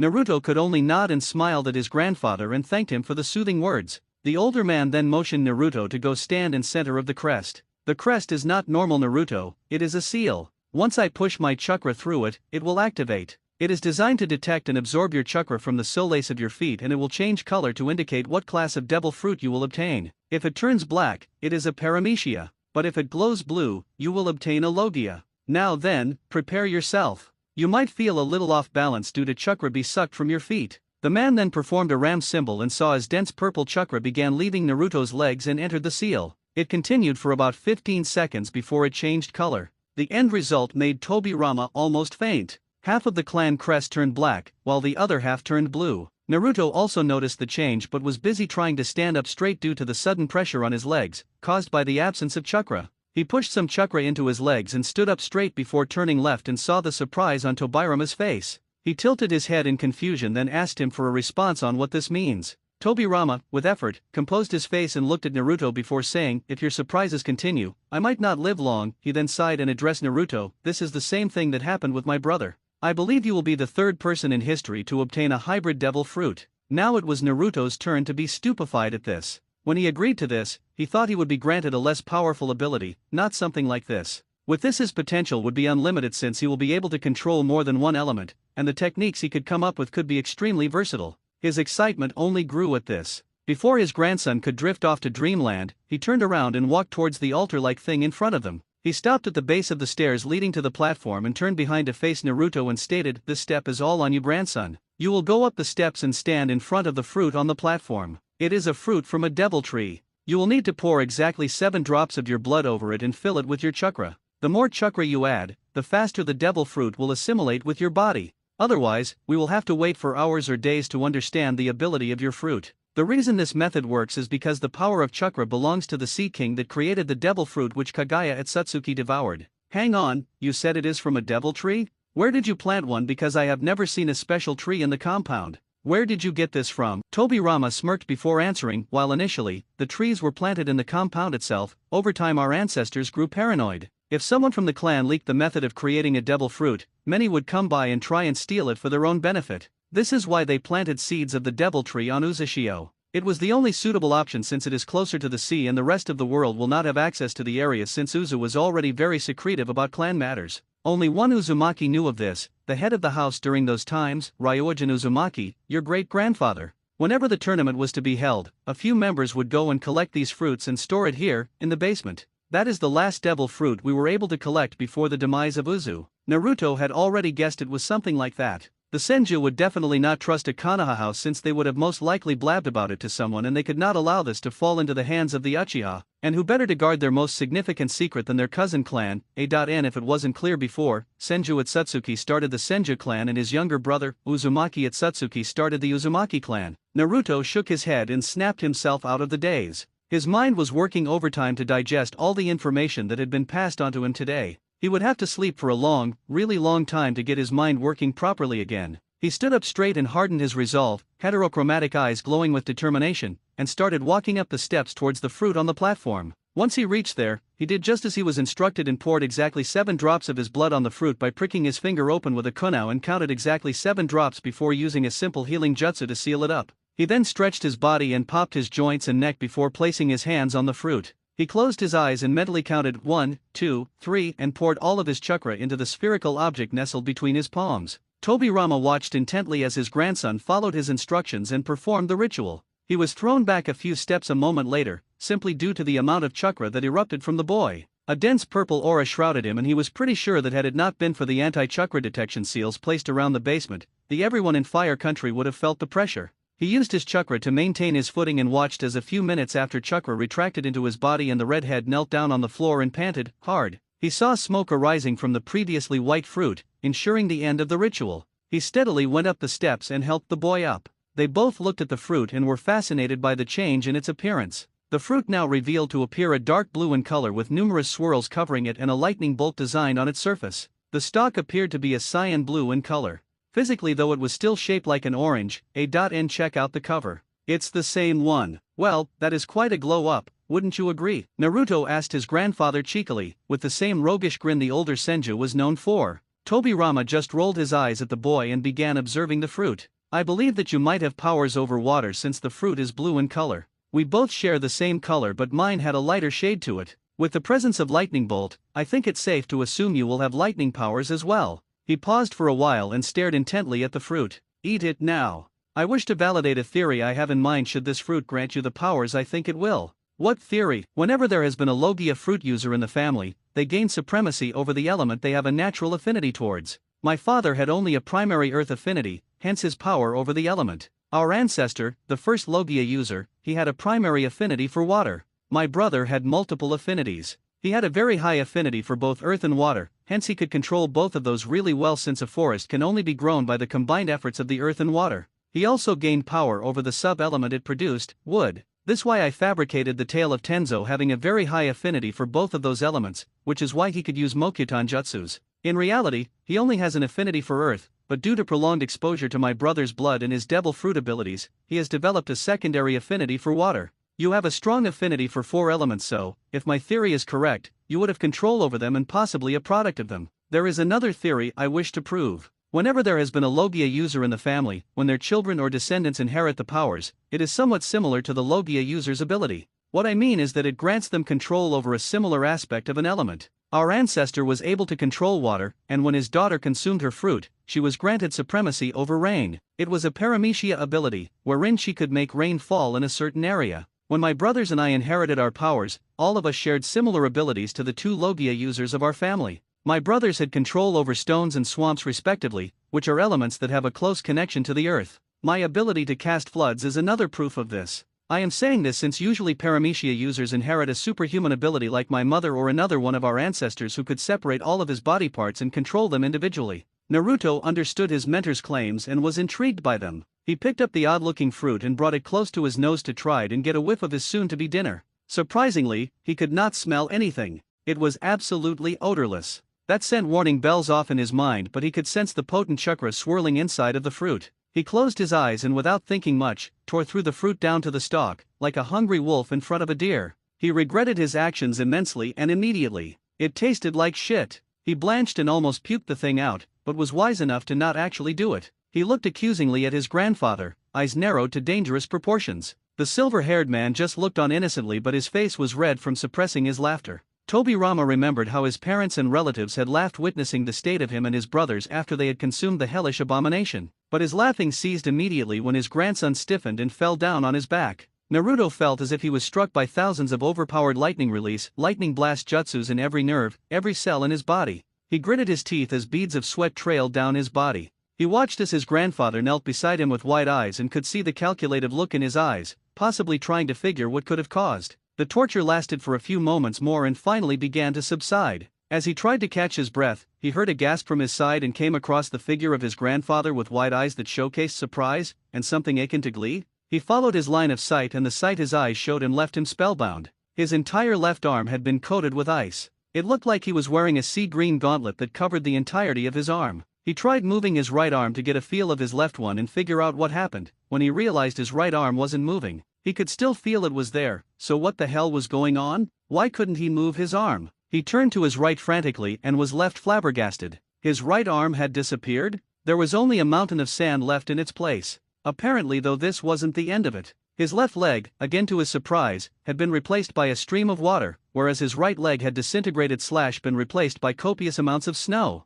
He thought he had met with enough of these bizarre surprises, when suddenly he heard the familiar hissing of lightning and from the corner of his eyes, could see the sparks of light he had been playing with since his training in ninjutsu began. Looking down, he could thankfully still see his torso, but a major difference was that his entire torso was covered with an armor of black lightning, similar to his Unmei no Yoroi, armor of doom black lightning version of Raiten no Yoroi. The revelations didn't end there, as he could feel whirlwinds blowing his hair furiously, and when his neck turned, for the last time he hoped, he could see a dark, thundering storm cloud hovering over him. It seems my theory was indeed correct. I believe congratulations are in order. All hail Naruto Uzumaki Senju, 4th Logia fruit user in the family, 57th Paramecia fruit user, Earthshaker, Stormbringer, the first storm human to walk the earth. Naruto in all his intelligence could only stare with eyes wide, mouth open, and said, more like shrieked, what? Tobirama stood still on the late right platform with his hands behind his back, a mischievous smirk adorning his usually impassive face. He could see a pair of mismatched eyes glaring at him in shock and a little bit of awe. He closed his eyes and began making his way towards the boy currently lying down on the platform in front of him with certain elements covering his body. He crouched low and stared at the gawking boy briefly before placing a figure on a pressure point on the back of his neck, instantly getting the boy to lose his energy and succumb to sleep. This also got the elements raging around his body to dissipate as well, making it easier for him to pick the child up and swing him over his shoulder like a sack of rice. Moments after, he walked out of the chamber and returned above the ground, in the corridor of the old man's house. He silently moved through the house and came to the room he had prepared for the young heir a few months ago and opened the door to it. He placed him down on the bed and looked out of the window. The moon was glowing ethereally, accompanied by the howling of the wind and distant rumbling of the clouds. He shut his eyes and moved out of the room while muttering, even the heavens have welcomed the arrival of the strongest shinobi this world will ever see. Looks like the elemental nations are in for a rude awakening. Two of the most feared clans that make up history are about to be reintroduced properly to the world. Let's see how the world will face this storm. After declaring this to himself, the older Senju returned back to his room and decided to get in some sleep as well. After all, he will have to answer a multitude of questions the next morning. The next morning, the melodious chirping of birds was the first thing our protagonist heard, the moment he began regaining consciousness.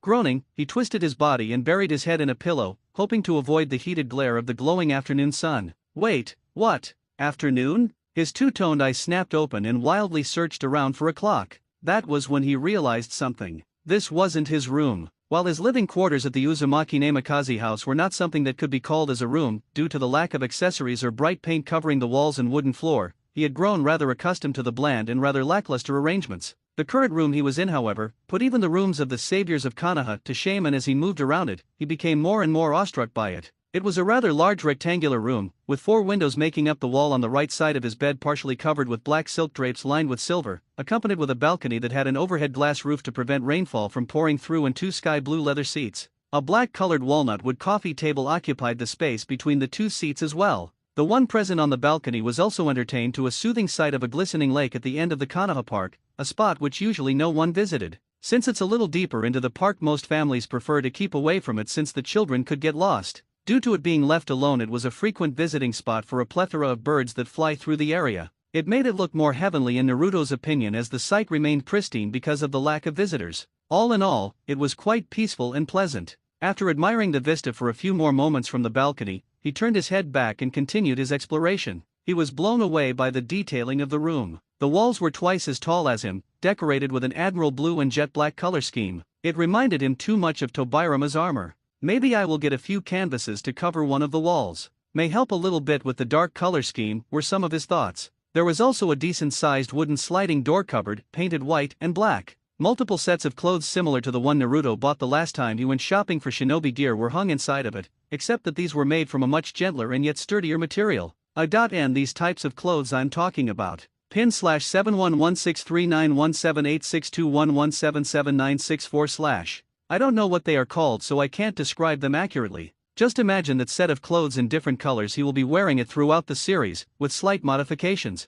They were mostly present in shades of blue, green, black and gray, along with a black or white Senju clan crest on the back of every shirt. There were multiple compartments to keep his shinobi sandals, casual wear, kunao and shuriken sets as well. A low-set table sat near the marble fireplace and it was surrounded by two comfortable-looking Viridian green chairs and a matching sofa. There was a gray futon on the opposite side of the room as well as a quilted love seat. The floor was light maple wood that offset the dark color scheme and ebony furniture splendidly, and there was a thick gray rug which was spread through most of the room. There was an ornate dresser which has silver handles and a decoratively carved mirror above it to finish off the room. The last thing he noticed was his bed. It was a huge, grand sleigh bed, the headboard reaching high and curling backwards, which he had to admit looked regal. The entire thing was made out of the darkest shade of ebony wood, giving it quite an elegant touch. Beside the bed, on either side were medium-sized nightstands made out of the same dark piece of wood his bed seemed to have been made out of. He noticed there was a small clock on the nightstand on the left side which read 13:17, meaning he had been asleep for almost 11 hours, while there was a jug of water, some biscuits, and a note on the one on the right.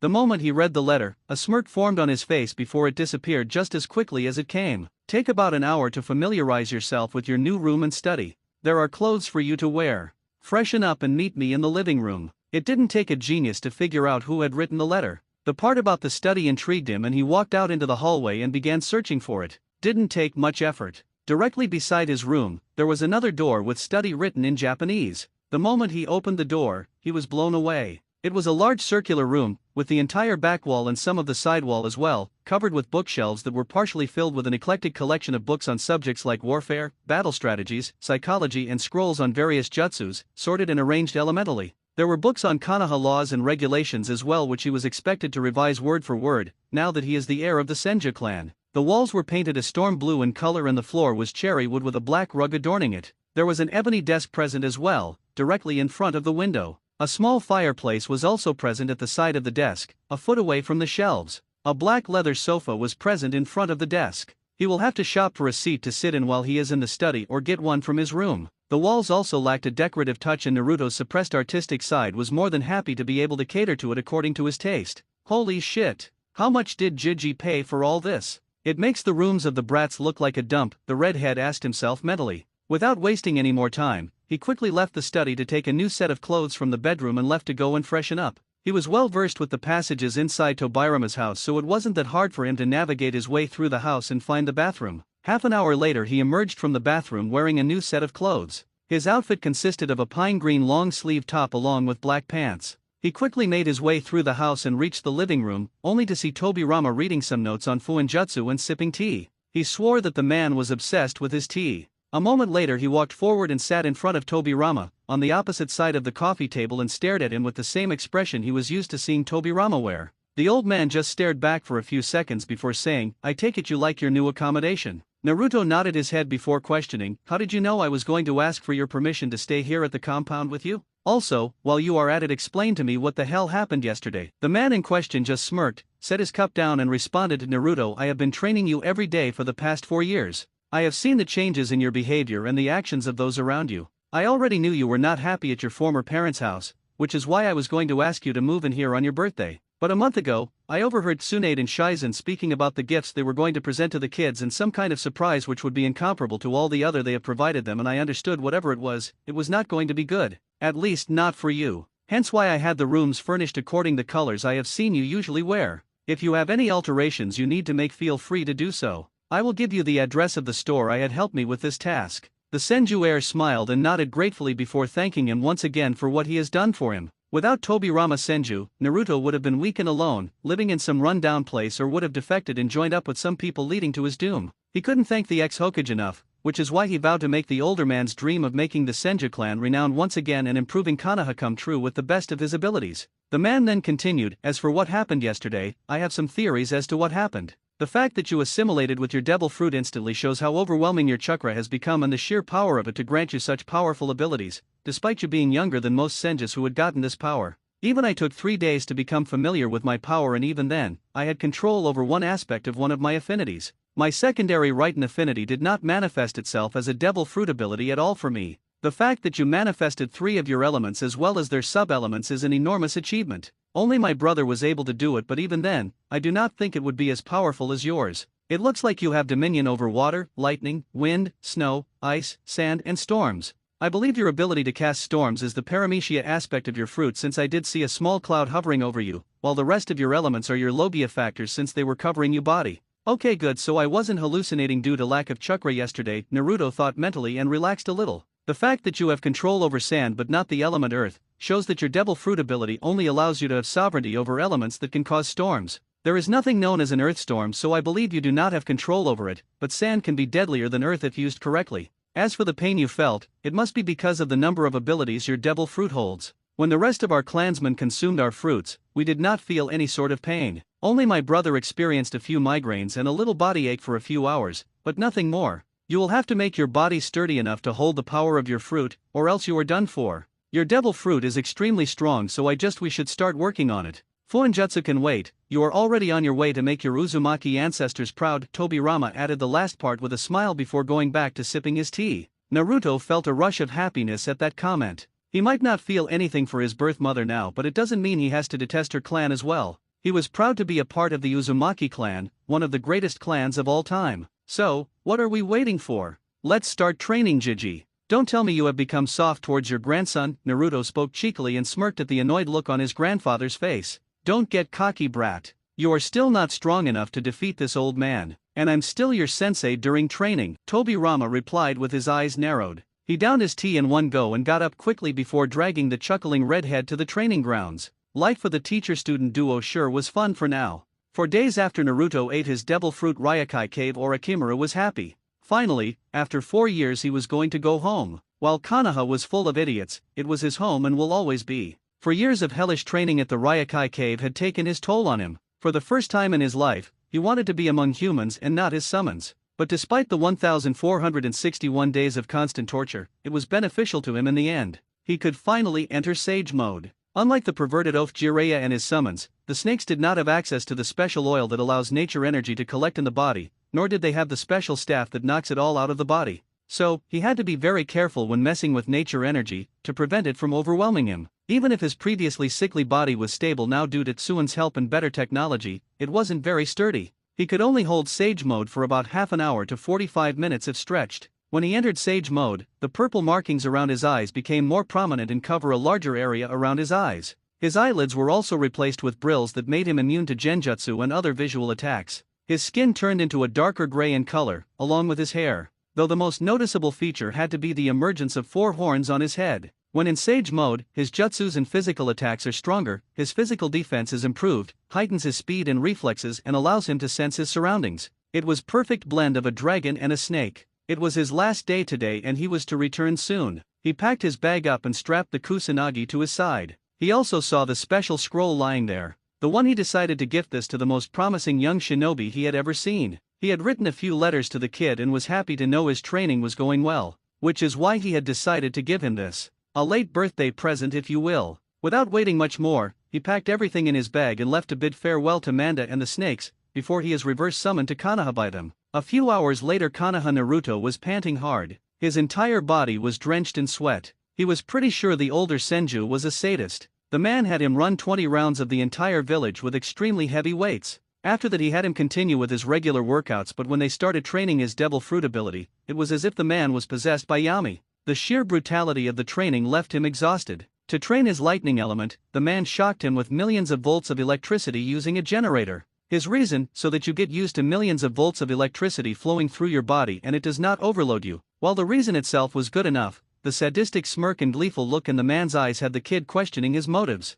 For his ice element, the man made him sit in a container filled with water and had him continuously freeze the water, while he used a seal that fired a katan jutsu every time he froze the water in the surrounding area, and brought it up to boiling hot temperatures, a.n. kind of like Todoroki's quirk training routine. This was done to get his body used to the extreme cold and probably help him attain resistance against hypothermia. His snow elemental training was pretty similar to his ice element training. He was sealed in a barrier and then had to stand shirtless inside the coldest snowstorm he could create and get used to the temperature. He could leave the moment he began freezing. For his sand and water elements, he had to create a giant crater in the ground first. Then, using his control over water, he had to conjure water from the moisture in the atmosphere and fill the crater with cold water at first. Then he had to dry up the entire thing using sand manipulation. This will help him reduce the damage water jutsus have on his sand. The next time he filled it water, he had to fill it up with hot water this time. This will make his water jutsus more versatile, as hot water could prove more damaging in certain situations than cold water and vice versa. His wind element was undoubtedly the best out of all his elements. While he did prefer lightning more, wind came naturally to him. There was nothing much he could to improve his control over wind, so with Tobirama's permission he was permitted to create new jutsus.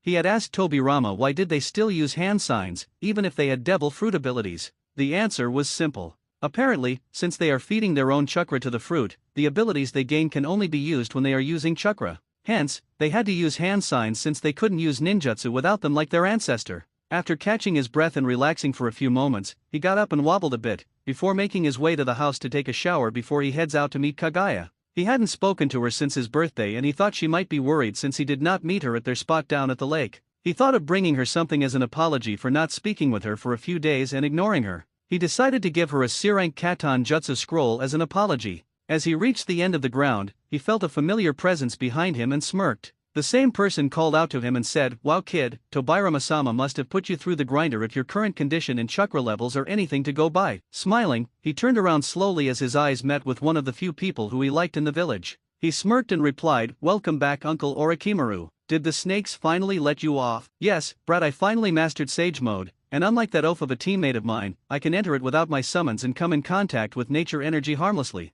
Naruto smiled at his uncle's success and chuckled at the insult hurled at the self-proclaimed super pervert. He went over to him and gave him a one-armed man hug. N. Orokai is not a pedo, nor is he gay in this story. The duo then began walking over to Naruto's house, but when the redhead took off in the direction of the Senju compounds, it extremely confused the Snake Sunin. He knew some things had drastically changed in the 4 years he was gone, and not in a good way, he reckoned. The journey to the Senju compound was longer than usual due to the two men walking at a steady pace and discussing new jutsus or something about technology. While Naruto did not have an active interest in science, he did enjoy learning about new discoveries. It was a hobby. While the Snake Sage told Naruto about his training with the White Snake Sage at Ryakai Cave, the redhead told him about his training with Tobirama. Orochimaru was left completely bewildered when he learnt the boy beside him possessed an affinity to 4 elements and is well on his way to master them to the point he might only need a hand seal or two for even S-class jutsus. He smiled at that and was happy for the redhead. When they entered Tobirama's house, they saw the man in question enjoying his tea with some rice balls in solitude, just like every other day. The man casually opened his eyes when he saw Naruto standing there with whom he considered to be the only Sunin who had not lost it yet.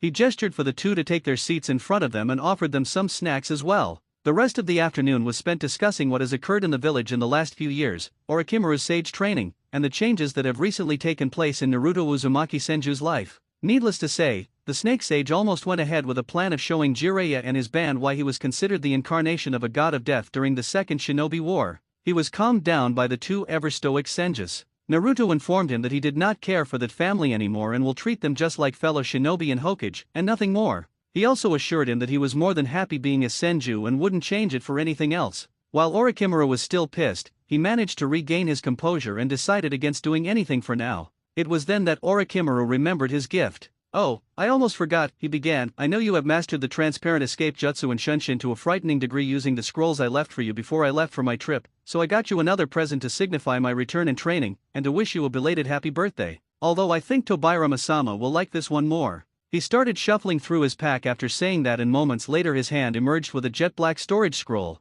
This made both the Senju men raise their eyebrows, but they stopped themselves from asking any questions until Orochimaru was done. He then proceeded to uncover the scroll and placed his palm on it before unsealing its contents. The duo was not ready for the artifact that came out. After the smoke cleared, there stood a large red and gray fan made up of banana palm leaves. Tobirama's eyes widened at this as a familiar memory flashed in his mind. Naruto himself didn't know what that weapon was, but if it was enough to make the Senju head sweat from either fear or anxiety or both, then he understood that this weapon was dangerous. Orochimaru just sat there cross-legged, a smirk adorning his gray face. The young Senju looked towards his mentor and asked with a curious voice, "Sensei, you alright? You look like you have seen a ghost." The man in question didn't reply quickly like he does usually, which did nothing to alleviate Naruto's nervousness/curiosity. He then said, "During the First Shinobi War, Kumo's Naidame Raikage and I were about meet at a neutral location for discussing peace talks and ceasefire orders, but halfway through the meeting we were ambushed by Kumo rebels led by the Gold and Silver brothers, Kinkaku and Ginkaku. They led 20 men into battle and managed to kill the Raikage.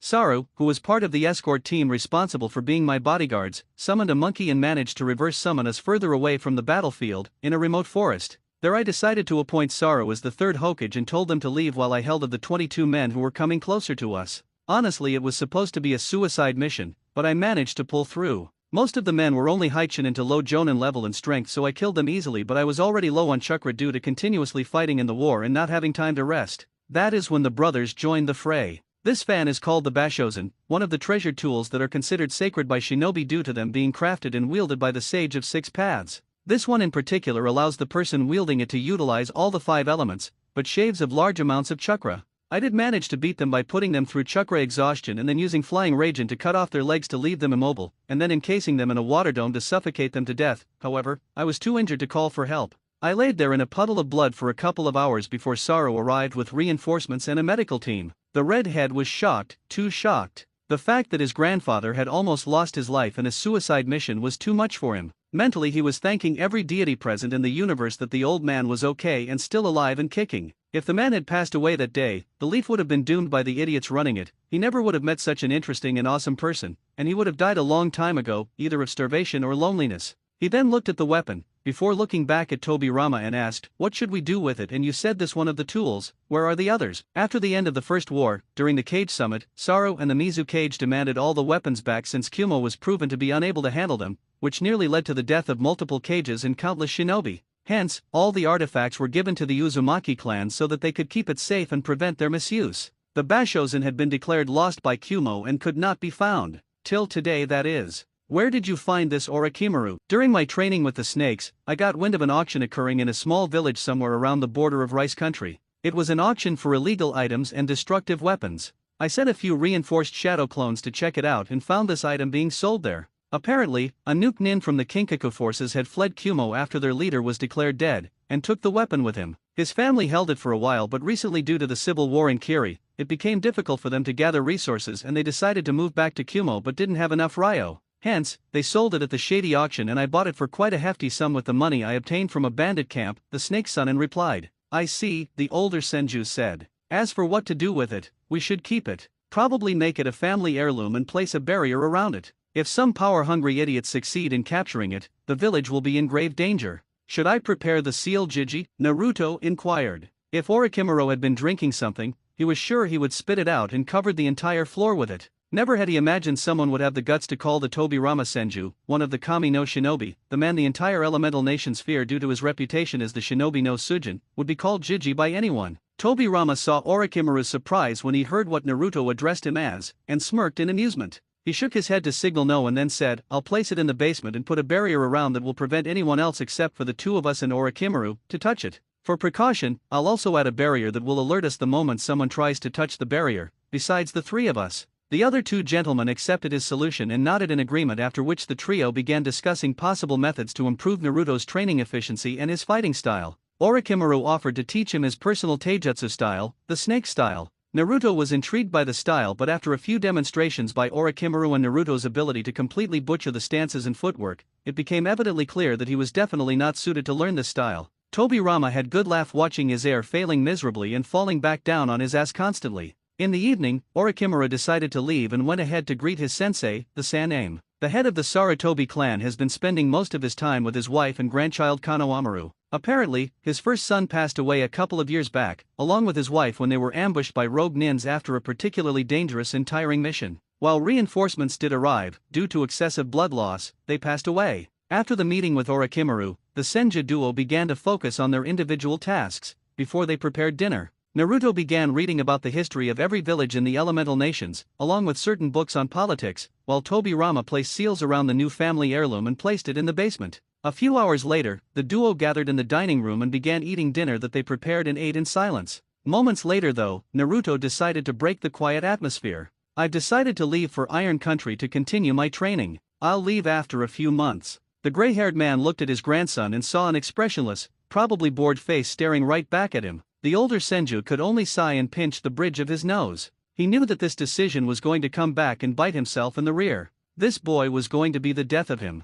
"It is the Tensagen," Tobirama said. "What the?" Two voices shouted out loud. "How did we get here?" For that, let's rewind a bit. It was a day after Orochimaru's return that Naruto had finally met and apologized to Kagaya. He got punched in the face, but he didn't mind it. He knew that he deserved it for ignoring her like that for days. To make up for it, the two had spent the entire day together at the village festival. Naruto wore a midnight blue kimono, with the Senju and Uzumaki clan crest displayed with pride on his back, while Kagaya wore a pink kimono with a floral pattern on it, with the Uchiha crest printed on her back. It was a good day for the two of them as they soared through the busy streets and indulged themselves in all sorts of fun activities that kids their age enjoy. They played darts, wainage, ring toss, shadaki, gun shooting, kinjo sukui, goldfish scooping, and many more games while eating yakitori, grilled chicken, carriage, fried chicken, yakisoba, okonomiyaki, shortcake, and cotton candy. It was the first time Kagaya saw Naruto smile wholeheartedly, rather than his usual amused smirk that appears on his face. It brought a smile to her face too. She now understood just how difficult his life was. She at least had her mom and brother to support her, and even if he doesn't show it, she knows that her father loves her. Well, he said it that one time when he thought she was sleeping. But for Naruto, the only people to even acknowledge his existence were herself,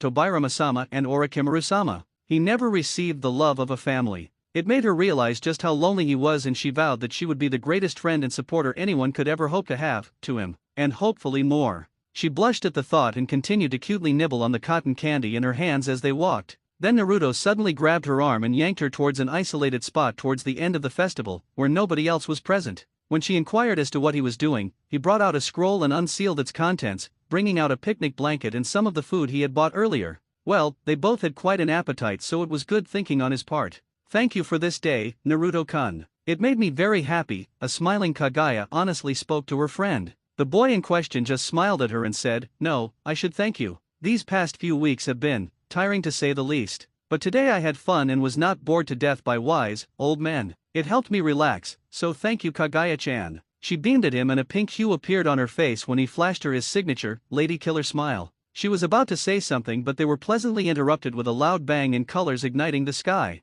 The endless fireworks lit up the sky, providing everyone with a majestic sight that would make even the most depressed people really happy. She didn't know what happened after the first of many rounds ended, but she didn't watch them at all. Her main focus was only the boy beside her and how cute he looked. She couldn't even hear the fireworks. On the entire way back home, she could only blush and barely form sentences whenever he asked her something. Naruto only thought that she might be tired and hence decided to ignore it. They were walking in silence when they passed by an empty park but couldn't hear anything except for sounds of a girl crying. They were confused by this and decided to check it out. There, they found a girl their age wearing a sky blue kimono with white floral patterns, crying while sitting against a tree at the corner of the park, knees curled up against her chest. She had blonde hair that was tied up on the left side of her head with a blue scrunchie and bright, blue eyes. It then dawned upon Kagaya who it was that was bawling her eyes out. "Ai-san," she cried out, seemingly surprised that the only other friend she has was out here alone, crying at such a late hour. "Kagaya-chan," the girl replied, looking confused. She wiped her eyes and looked at her clearly before she exclaimed in realization, "Kagaya-chan,"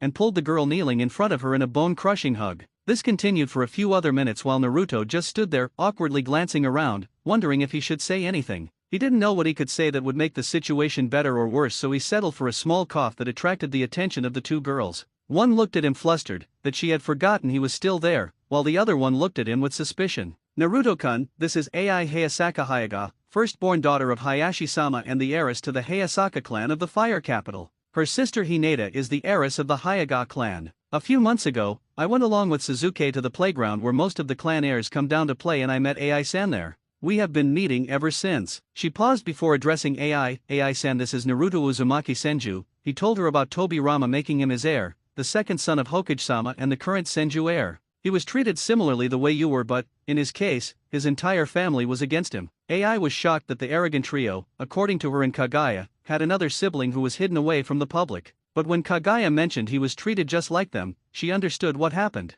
She had never felt at home in the Hayaga compound. Hayashi had married two women. His first wife, now, the heiress of the Hayasaka clan, a clan of merchants and mercenaries that hailed in the fire capital, and also his second wife, a Hayaga from the branch family called Hitomi. Even when they grew up, everyone treated Hinata like a princess, whereas only Hitomi, now, and Hayashi acknowledged Ai's existence. Things got worse for her when her mother passed away and Hitomi became sick. She didn't leave for fire capital like her mother's clan wanted, as she understood that her father was hurting. But Hayashi became colder and began turning the cold shoulder to her, so she began taking care of herself, trying to give him space. However, the real kicker was when both Hinata and even 3-year-old Hanabi managed to unlock the traditional Hayaga dojutsu, the Byakugan. While she did not, she pretty much turned invisible to her clan that day. So, she introduced herself to the redhead who Kagaya came to her with and explained her situation at home after Kagaya assured her that he could be trusted. To her surprise, he comforted her and even offered to explain a little bit about his own childhood. She understood that day that she wasn't the only leading a tough life.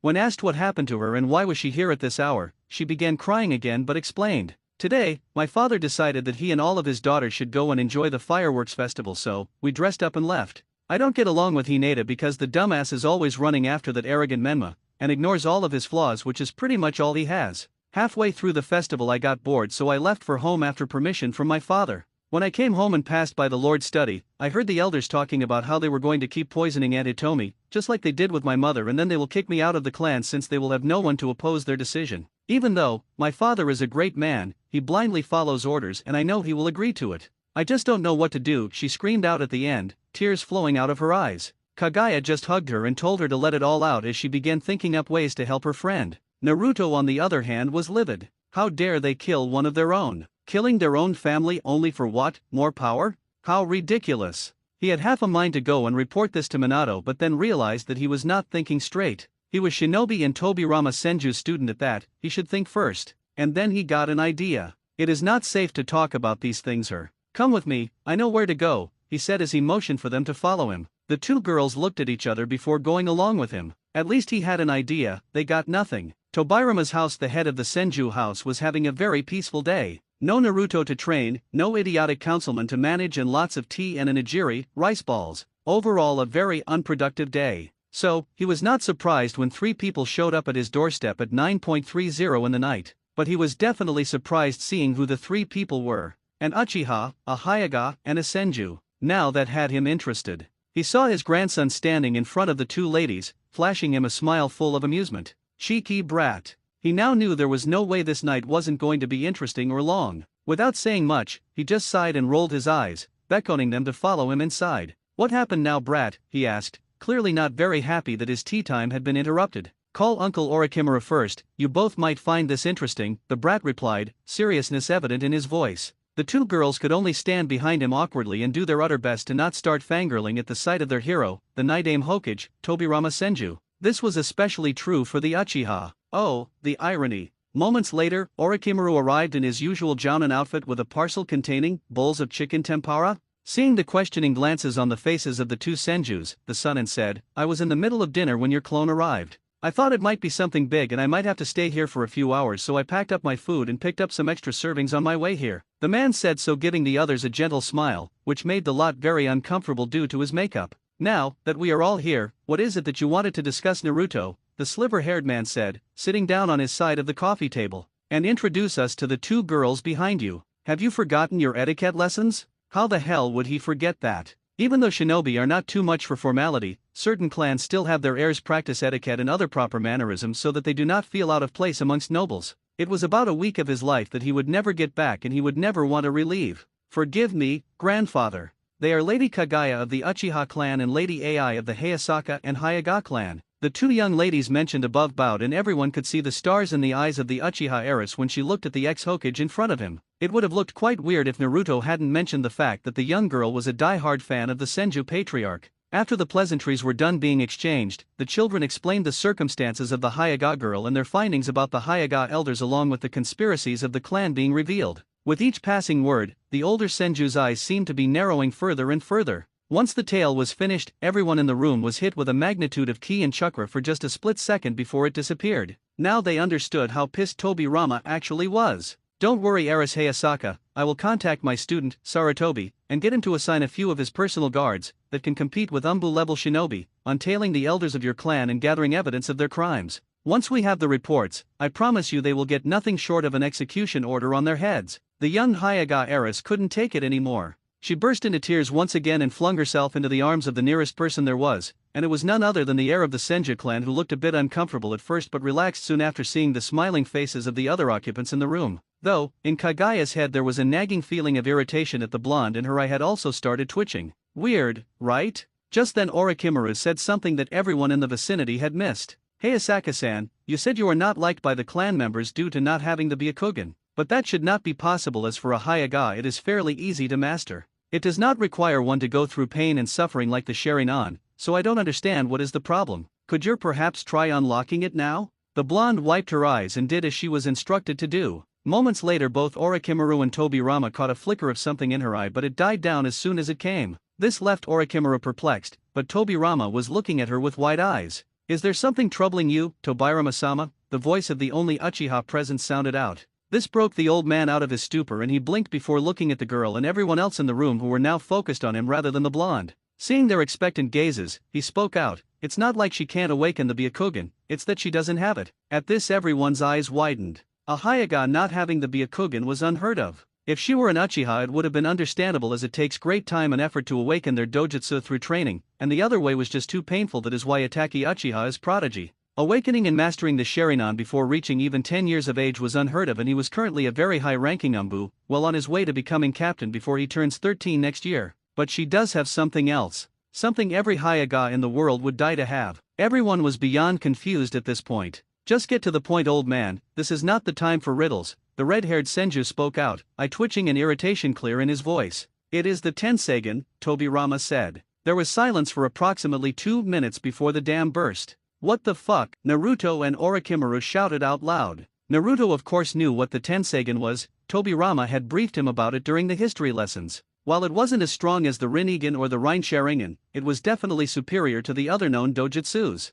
How the hell did she have that? Only a person with genes from both the clans of the Hyaga and Itsutsuki could obtain it. Orochimaru had heard about the legendary Tenseigan from the White Snake Sage and the elders of the Snake Clan, who were nothing more than snakelets at that time, compared to the hulking monsters they are now. They had seen the dojutsu in action and said that it could easily rib-balk the Mangekyo Sharingan that made Madara Uchiha so famous. He could now tell that the girl in front of him would be a powerhouse if she just managed to unlock her visual prowess. The girl in question, however, was just confused. Her friend by her side, both of them looking as blank as a couple of freshly bought canvases. So, the two Senjus began explaining the history of chakra and the story of Kagaya Itsutsuki and her sons. They explained them the theory behind the awakening of the Tenseigan, a higher stage of the Byakugan, that only occurs when a person has the blood of both, the Hyaga and the Itsutsuki. This gave way to the big question: how does she have Itsutsuki DNA in her body? At that moment, a light bulb went off in Naruto's brain. "Grandfather, didn't you say that Azura Itsutsuki had a daughter named Hayasaka? What if the Hayasaka clan were her descendants?" "You do have a point," the old man said, realization evident on his face. "It is the most plausible explanation. It also explains why she isn't able to awaken her visual powers." Seeing their perplexed looks, he continued. "The genes of the Itsutsuki clan that Hayasaka Itsutsuki was born with must have been severely diluted over the thousands of years that clan has existed for. Nobody else has ever awakened it before, because the Hyaga usually marry in their family itself or clans of the Hidden Leaf, except for the Uchiha. Right now, in her body, she does have Itsutsuki genes, but they are lacking so severely that she isn't able to awaken her dojutsu. So, how do we awaken it forcefully?" the Sannin asked. "I have an idea. We may be able to create a seal that works similar to the mechanism I used to blood adopt Naruto. If we power the seal up with copious amounts of chakra and at least a vial of Senju, Uzumaki and Uchiha blood, we may be able to strengthen the latent Itsutsuki genes in her body, giving her the necessary amount required to awaken the Tenseigan." At this everyone smiled, but none more than the two girls present.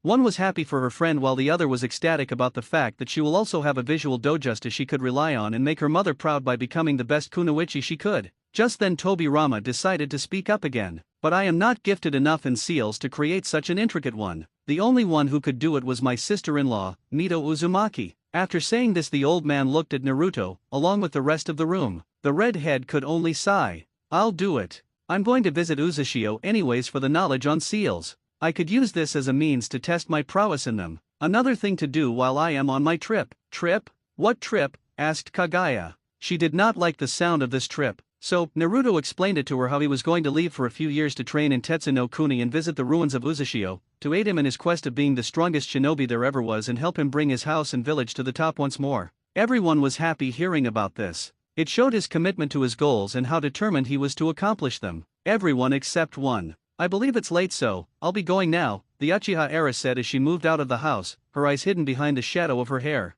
The moment she was out of the house, she let go of the tears in her eyes. Her first friend was leaving? Not just for a few months but for almost 5 years. While she understood his reasoning, it didn't make the pain she felt in her chest any less. She finally had someone to relate to, someone who treated her properly and not judged her on her brother's deeds or the fact that she didn't possibly have the Sharingan and might never awaken it. He was there for her when most of her family was against her. When she was against herself and didn't believe herself. He came in her world of storms as a ray of sunshine that lit up her entire mood and encouraged her to reach the level she is at now. She couldn't help herself and began weeping uncontrollably. It must have been minutes or an hour, she didn't know. But after a while, she felt someone wrap their arms around her. She was about to react violently, but when she opened her eyes, she saw herself being immersed inside a set of bicolored eyes. She instinctively knew who it was and just hugged him with all her might and started crying into his chest. Naruto was glad that he felt something was wrong when she walked out, so yay instincts. He now understood how much being alone with no one but him as a friend to talk to had bothered her, until AI had come in as her friend.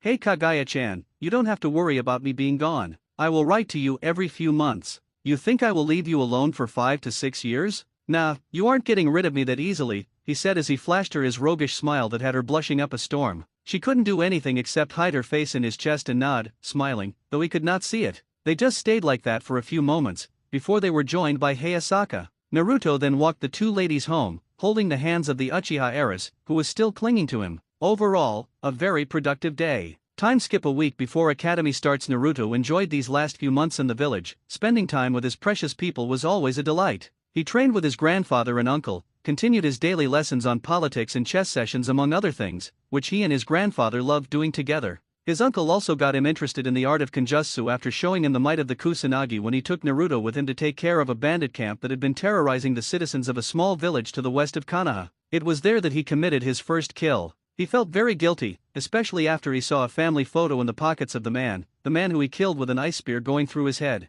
He vomited out everything he had feasted upon while traveling to the bandit camps. He felt like a monster. The entire way back he didn't speak to his companion. When they returned, Tobirama, Kagaya and AI, who was a new addition to the group after Kagaya started spending time and training at the Senju compound with Tobirama's permission, noticed the change in his demeanor. Tobirama instantly understood what was wrong and he along with the two girls comforted him, made him realize that what he did was not wrong. Killing people was the job of a shinobi, and the person he killed was not an innocent. As long as he didn't kill innocents like a tyrant, nor did he take pleasure in killing, he was not a monster. While not very emotionally comforting, it had the right effect on Naruto. After that he made a promise to himself that he would kill only as a last option unless the person was hopeless or if he was in a war. He didn't train much beside already practicing what he knew as he wanted to spend his time relaxing with his friends and true family. He spent most of his time with the Uchiha heiress, who had a new resolve to train in becoming the strongest Uchiha in history so that she could stand on the top with the boy she was coming to love. She was also being trained by two people. Number one was Tobirama Senju, who had accepted it due to Naruto ensuring to him that she was a good person, not like most Uchihas, and would be an exceptional student. He grudgingly admitted that Naruto was right and as such took her as an apprentice. He also asked her to select a teacher for herself that would help her with her fire affinity and Sharingan once if she awakened it, and so, Shisui Uchiha, her cousin, became her second teacher. When she informed him that she was also being trained by Tobirama Senju, he fainted, something he would deny if his Umbu squad and friends found out. So, for the past few months he also watched and helped the two train his first friend in the arts of being a powerful ninja. They were surprised when she informed them about her affinities and Naruto decided to add his 2 cents in too, when he said he has decided to sneak into IWA to steal the scrolls on the techniques of dust release. Everyone looked at him as if he was crazy, but then he demonstrated a technique he had been working on secret for a few months now, abusing the fuck out of shadow clones. He suddenly disappeared into the wind as if he was never there and only a slight breeze was felt in the area. Tobirama was about to search for him using his senses, but he didn't have to when he saw the red headstand behind Shisui and scare him. That day the people present there were treated to the sight of an Umbu captain screaming like a little girl. Something they would never let the Uchiha live down. In order to not make the Hayasaka heiress feel left out, she too was offered help from Naruto regarding her training, especially due to the fact that no one in her clan would train her. So, Orochimaru decided to take her as his new apprentice. His former apprentice Anko had completed her training under him and was now a Takubetsu Jonin in the TNI department. pretty high ranking too. He was pretty happy to have an apprentice again. He asked for the permission of the Hyaga patriarch to train his daughter, which the latter agreed to do to him, understanding that his daughter could not be trained in the ways of their clan taijutsu. Of course, this was kept private between the two. Thus, the Sunin started training the young blonde in his snake style of taijutsu and kenjutsu. He also had her build up her physical durability and stamina, as the snake style practiced moves that required high flexibility, speed, and the ability to make hard turns quickly. He did not want her to injure herself during training when they moved on to those. He also had her practice one sword style, yes, it's Zoro's, with a bamboo sword. He quickly realized that she was a natural with the sword, not surprising considering her mother was a mercenary, an A rank one at that. For ninjutsu, when he tested her affinities, it was in front of everyone as they were conducting a joint ninjutsu training session for the girls. They were once again surprised when it was revealed that she also has 3 affinities. The paper split into 3 parts once again, signifying her affinity to wind. A part of the paper burnt to ash, showing off a rather strong affinity for fire. The next part crumpled up into a ball, signifying her affinity to the lightning element. Here Orikimura said that her mother possessed an affinity to the 2 elements as well, according to the bingo book, something that made the young girl smile. It was as if she had a piece of her mother with her. The final part split into multiple pieces, showing that she indeed inherited an affinity to wind nature like any other Hyaga. Their taijutsu style was based on utilizing wind chakra for hitting fast and hard, and earth chakra for hitting someone with the intention of them not waking up anytime soon. Most Hyagas had an affinity for earth, but wind was a close second. Orikimura also informed them of the fact that she could now use plasma release successfully if she mastered all the 3 natures. Everyone was wide-eyed at that, even the 2 senjus. The plasma release nature is the infamous Kekiai Tota, much like the dust release, of the Tsukugawa clan of Iwa. During the reign of the second Tsuchikage, the clan had rebelled and hence were wiped down to the last man. The Tsuchikage, however, had also suffered a lot of damage to his chakra coils due to getting hit by the attacks of the rebels, along with the drain on his chakra due to using the dust release. That was why he had to train his apprentice Oniki in the arts a lot faster than before, so that he could ascend to the position of Tsuchikage as fast as possible. He died a few years after Oniki ascended to his position. The techniques of the clan are rumored to have been seized and kept in a forbidden scroll much like the one Konoha has, as few shinobi in the past have been seen using it, especially during the Third War. It is created by combining the fire release, lightning release, and wind release elemental natures. Techniques of the plasma release manifest themselves in the form of immense electrical attacks capable of leaving behind storms of ash, or in the form of superheated fires with enough power to outshine any fire-based technique. Flames created through the plasma release tend to be white or green in coloration, while electricity appears to have a purple shade to it. It is said to be very destructive, though not as much as the dust release, but also very taxing in the user's chakra, similar to the dust release. Naruto also spoke up, saying if he had the chance, he would try and get the techniques for her, just like he was going to for Kagaya. Hayasaka was touched by this and jumped up in his arms, embracing him, all the while squealing and thanking him, much to the ire of a certain raven-haired girl whose eye was twitching at the scene. Naruto and Shisui bonded pretty well as well, considering the fact that they both shared the same fate of ignorance from their clan and family members. Shisui was also taunted by his clan members of the fact that Itachi was more special than him due to his achievements, even though Shisui is only a couple of years older than him. While Itachi and he never had problems over this due to the fact that Itachi was too nice for an Uchiha, it definitely bothered him. But now, not so much. He has made a good name for himself as Shunshin no Shisui and also gets to train his baby cousin sister. Life was good for him. Finally, the dreaded day arrived where Naruto decided he would be leaving. There was only a week left before academy starts and he was not going to risk anyone hampering his plans right now. He doesn't care much about what happens after he leaves. And that's where we find the group now, outside in the training grounds of the Senju compound where they were gathered to see him off. So, this is it, guys. I will see you all in a few years, the redhead said as he hoisted up his backpack that contained the storage scrolls he was taking. He might have drawn up seals on his body, but after obtaining his Lobia Devil fruit powers, when he tried to phase through an attack with a storage seal containing kunao on his arms, all the contents of the seal burst forward, narrowly missing his legs in the process. So, he decided to opt for storage scrolls instead. Grandson, I hope you will succeed in your journey, and remember that if you get a summoning contract, you will start writing regularly. That is an order from you, clan head, the old man said, his voice much more emotional than usual. The redhead just chuckled before he went up ahead and hugged his grandfather, the man who gave him everything he could ever need in his life. Don't worry, Tobirama-jiji, I will keep you posted as fast as I find the means to do so. Thank you for everything you have done for me. I love you, old man. He whispered the last 2 sentences in the ears of his grandfather, the only family to ever love him for him. He gave everyone a hug and whispered sweet nothings in Kagaya's ears as she began to tear up and promised them to be prepared for his return as the strongest shinobi alive. After that, he simply disappeared in a bolt of lightning to God knows where. This was the start of some of the most eventful years in the history of Konoha and start of her strongest shinobi's rise to fame and power. Naruto Uzumaki Senju was about to be introduced into the world. Time skip, 6 years later Kirigakure, rebel base camp as the dreary evening set upon the elemental nations, and a cold mist descended down on Kirigakure no Sato. A few individuals were gathered around a wooden table that showed a detailed map of an open battlefield not very far from their camp. These individuals were the leaders responsible for the rebellion against the tyrannical rule of the Yondaime Mizukage, Yagura, the Jinchuriki of the three-tailed turtle or Sanbai. Due to him, over 40% of the population of the Hidden Mist village died since he declared bloodline users as evil and a purge began. Clans as old as ninjutsu itself were exterminated. Not even infants were spared. This caused the village to regain its reputation as the Bloody Mist Village. The economy crashed and everyday people began living in fear, whether they will survive or not. That was until a rebellion began. A few clans that survived formed an alliance and gathered the survivors before they rebelled against the rule of Yagura. This rebellion has been going on for a year now, and yet there was no clear indication on which side will win. That is until the only survivor of the Nikko clan, a cousin clan of the Kagaya clan, Robin, brought them much needed help from a place no one believed existed anymore. Today is the last day of fighting. This last battle shall determine whether or not we will survive or not. Everything you have worked comes down to this moment. We have already ransacked and destroyed all the bases of Yagura's camp that we came across. This is bound to get him down to the battlefield. When the time comes, I will face him alone. May, I need you and Ao to take care of his subordinates. Will you be able to do that? A man's voice spoke out, a commanding aura resonating throughout the room from his voice. Affirmative, Ao and I shall be enough to get this done. A woman's voice confidently spoke out. This woman was May, the princess of the Terumi clan, one of the last founding clans of their village that survived the purge. They had excellent skills when it came to fire release and most of them had the boil release bloodline, a formidable bloodline in the mist. May was special thought. She was the only one who was known to have not one, but two bloodline. She inherited the boil release from her mother, the previous heiress of the Terumi clan, while her father passed on his lava release bloodline to her as well.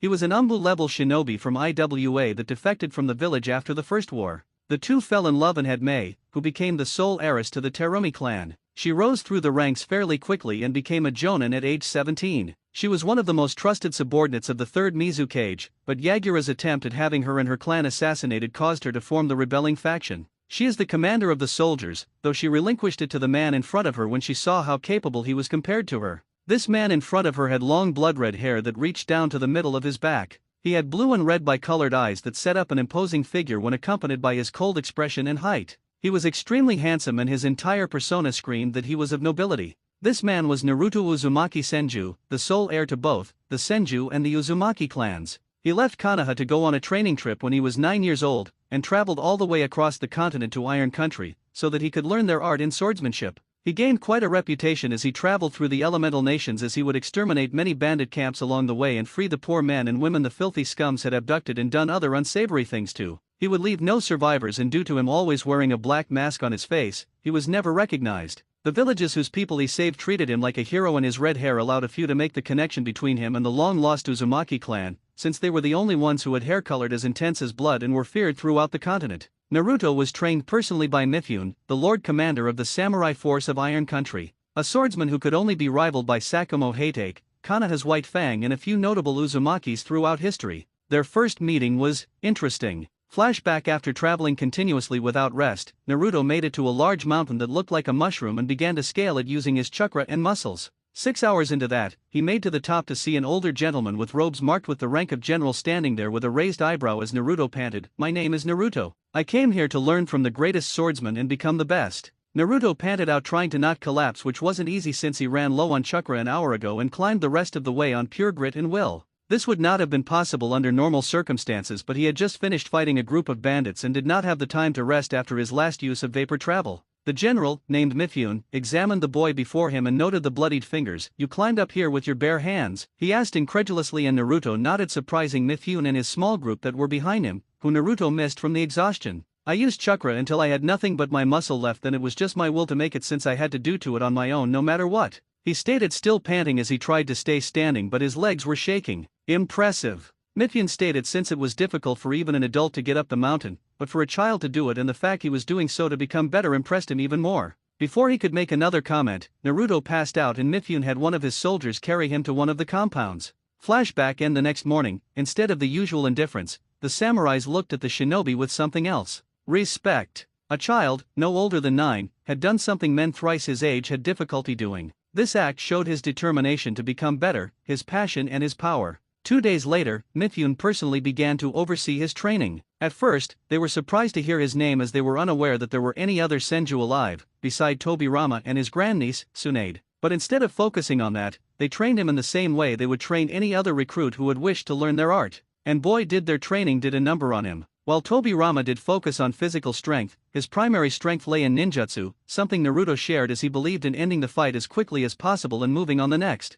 His ninjutsu was the perfect way to accomplish this. But the samurai didn't believe in that. They believed in training their body just as much as a regular ninja would practice their jutsu. They had him lifting weights far heavier than the ones he had ever used, causing him to feel that his muscles were almost being ripped apart. His clones had been practicing their control over the abilities granted by the devil fruit to the side. This cycle continued for 6 months before he finally got to do what he came here for: learn Kenjutsu. Mifune had him read up and try to perform multiple styles that might suit him, but none of them made him feel complete. A key part of mastering Kenjutsu was to be one with your sword and style, and Naruto just wasn't getting that feeling with those styles. That was until Mifune gave him the scroll to a new style. Mifune brought an intricate red scroll with the design of golden-orange flames throughout it. He looked at him questioningly and his master revealed to him that it was a style that the samurais used before they created chakra-conducting metal. It was called a breathing style, a style of swordsmanship that relied on breathing in a certain pattern and infusing chakra into your body and sword simultaneously. This style is called a breathing style and it mimics a certain element of nature like fire, water or lightning, and replicates it with the user's movements. This style was the primary reason why samurais were so feared throughout the continent, even though they did not use ninjutsu like shinobis. The attacks caused due to this technique were extremely precise, fast and destructive. It was a nightmare for trespassers who thought they could take down the samurai force simply due to their lack of ninjutsu. The one Naruto was gifted with was the fire-breathing style, a style that replicated the energy and destructive power of said element with the user's moves. Most, if not all, known techniques of this style involve extremely powerful singular strikes and movements that it literally feels like it has burnt the opponent. If used with a chakra-conducting sword, it looks like the flames are literally dancing and moving according to the way the sword moves. This was what he trained in for the next 2.5 years he was in Iron Country for. The more he progressed with this technique under the guidance of Mifune, the more he realized the potential of this technique. He admitted to himself that if he hones this technique to the same level of mastery that Tobirama had with the sword, it could easily rival his Blue Flash style, a sword style personalized by the older Senju to accompany his Hiraishin. When he was about to depart from Iron Country and journey to his next destination, his master gave him a farewell present. One of the best presents he could have ever gotten. A sword. And not just a sword. It was a type of okatana that the samurais of old used. A Nichiren blade. A Nichiren blade is known as a color-changing sword, because if the person wielding it has sufficient skill as a swordsman, it changes color. In Naruto's case, it turned completely blood red, much like his hair, with an intricate flame design on the side of the blade which was black in color. The handguard, on the other hand, was shaped like a flame with a red core and an orange border. It was also coated in chakra-conducting metal, making it possible for him to push his chakra through the blade. Naruto was so thankful, he gave the man a hug. After his business in Iron Country was over, he made his way to Earth Country. The reason for this was simple. He wanted to steal the scroll containing the dust release techniques and the plasma release techniques. It would have been impossible for a Konoha shinobi to enter IWA, even more difficult for the son of the Yellow Flash who dealt IWA the greatest wound ever during the Third Shinobi War. That would be the case for Naruto if he did not have his Devil Fruit ability. Not a single soul could identify him and he safely made his way into IWA. He broke into the forbidden room at night, past 3 elite Jonin guards and stole the contents of the scroll. At the end, however, he tripped a bit, causing the 3 to bust into the room to see the scroll opened and out of place, but he was long gone by then and left with a complete copy of the scroll. For 10 days the village was on high alert since Oniki was extremely stressed due to the secrets of the scroll having been stolen. Thankfully, the scroll and the culprit had disappeared long ago. Otherwise, the Fourth Ninja War would have started way too early. His next journey took him towards Wave Country, where he rented a boat and with another companion, he journeyed to his ancestral homeland, the Whirlpool Country. This was the place where he uncovered many secrets about the Uzumaki and gained powers that would make many seethe with jealousy. He was able to go past the barrier his ancestors had set up due to him being a royal Uzumaki. The barrier was in place with numerous seals around them that either electrocuted, cut, or destroyed the person trying to open the seal. Though it looked menacing, when a person lives with Tobirama Senju, their intelligence and logical thinking naturally improves. When something seems too complicated to solve, the answer to it is always too simple. You just have to see it with your eyes wide open. Those were the words Tobirama had told Naruto the first time he had started struggling with seals. And so, Naruto followed the advice of his grandfather/mentor here as well. He took out a kunai and quickly slashed his palm open, smearing blood all over the part of the barrier in front of him before his body flickered from the island, in order to avoid any catastrophes in case that did not work. But it did. He was extremely relieved alongside his companion, and the two finally went inside, where they stayed and practiced for 3 to 4 years before they got involved into this mess. Flashback: a few months before, on the shores of the abandoned island of the Land of Whirlpool, a man could be seen practicing his katas with swords in both of his hands. He posed an intimidating figure due to the being 6 feet 4 inches tall, with a body that would put Adonis to shame, along with his blue-red hair and glowing dark bi-colored eyes made him the wet dream of every woman. This man was Naruto Uzumaki Senju, the heir of both the Senju and Uzumaki clans. He was following his regular practice routine that he followed daily when he sensed someone approaching the island and rearranging the seals at a very fast pace, which would allow them to enter the island. They might be stopped by the barrier, but he did not know this person's proficiency in seals, so he quickly grabbed his swords and made his way towards the barrier entrance, in case it was an enemy. His premonition turned out to be right regarding the person's proficiency in seals, as they were able to rearrange the seals to open up a window in the barrier, allowing them to enter the island, although the window was only a few moments long. He landed directly in front of the person who had entered, and he was enchanted by the beauty of the person he laid his eyes on. She was extremely beautiful. She had raven-colored hair, milky white skin, bright blue eyes, full lips, and a body that people would kill for. She had an hourglass figure with a handful of D-cup breasts that jiggled every time she walked, and a fat bubbly butt that swayed and jiggled with each step. He quickly broke out of his stupor, and using a single hand sign, he manipulated the sand to bound the intruder with shackles and immobilize her until they can be certain of her intentions. He actually didn't need hand signs to utilize the power of his devil fruit, but he did not want people to know he is capable of that. Plus, it will help him to confuse his enemies in the future if he suddenly started using jutsu without a single hand sign in the future, giving him an opportunity to surprise them. Well, this is the first time I have seen someone proficient enough in skills to rearrange them at a moment's notice, he says as he sheaths his swords before looking at the intruder. I was correct. The Uzumaki clan still lives, the girl exclaimed happily. Naruto looks confused at that and looks at her questioningly before asking, "Who are you and what are your reasons for coming here?" The answers better be good. The girl started to feel death creeping up on her as Naruto exerted his chakra upon her for a moment, but that single moment was enough for the girl to understand who and what she was dealing with right now. I'll tell you everything, Uzumaki-san. My name is Robin. I hail from the Nikko clan of Kirigakure. I came here to the ruins of Uzushio to collect any methods or tools that would help us rebels in ending the reign of the tyrannical Mizukage, Yagura. What do you mean by rebels? I'm sorry, but I am not that well informed about the happenings of Kirigakure that have occurred in these last few years, Naruto says as he manipulates that sand to form a chair for him to sit on. A few years ago, the new Mizukage, who had only ascended to the position a year prior, gave an order to exterminate all the clans and shinobi that hold a bloodline in Kirigakure due to the rebellion of the Kagaya clan and how they slaughtered many of our shinobi. No one knows why they did that, but it seemed they had lost control of their power and hence went on a rampage. But due to this, the Mizukage gave an order to exterminate every person holding a bloodline in our country. Not even civilians were spared. To end this bloodbath, an alliance was formed between many clans that hold a bloodline, and they began gathering forces to counteract the authority of the Mizukage. Thus, the rebellion began. I was sent here by the order of Mei Terumi, our commander, and an elite jonin of our village. She is also the heiress to the Terumi clan of our village. She sent me here specifically due to my knowledge of seals. I was taught by my grandmother. She was an Uzumaki, but she passed away when I was a child, Robin finished with a sad tone in her voice. No one likes to be reminded of the death of their loved ones. That explains a lot regarding your proficiency in seals.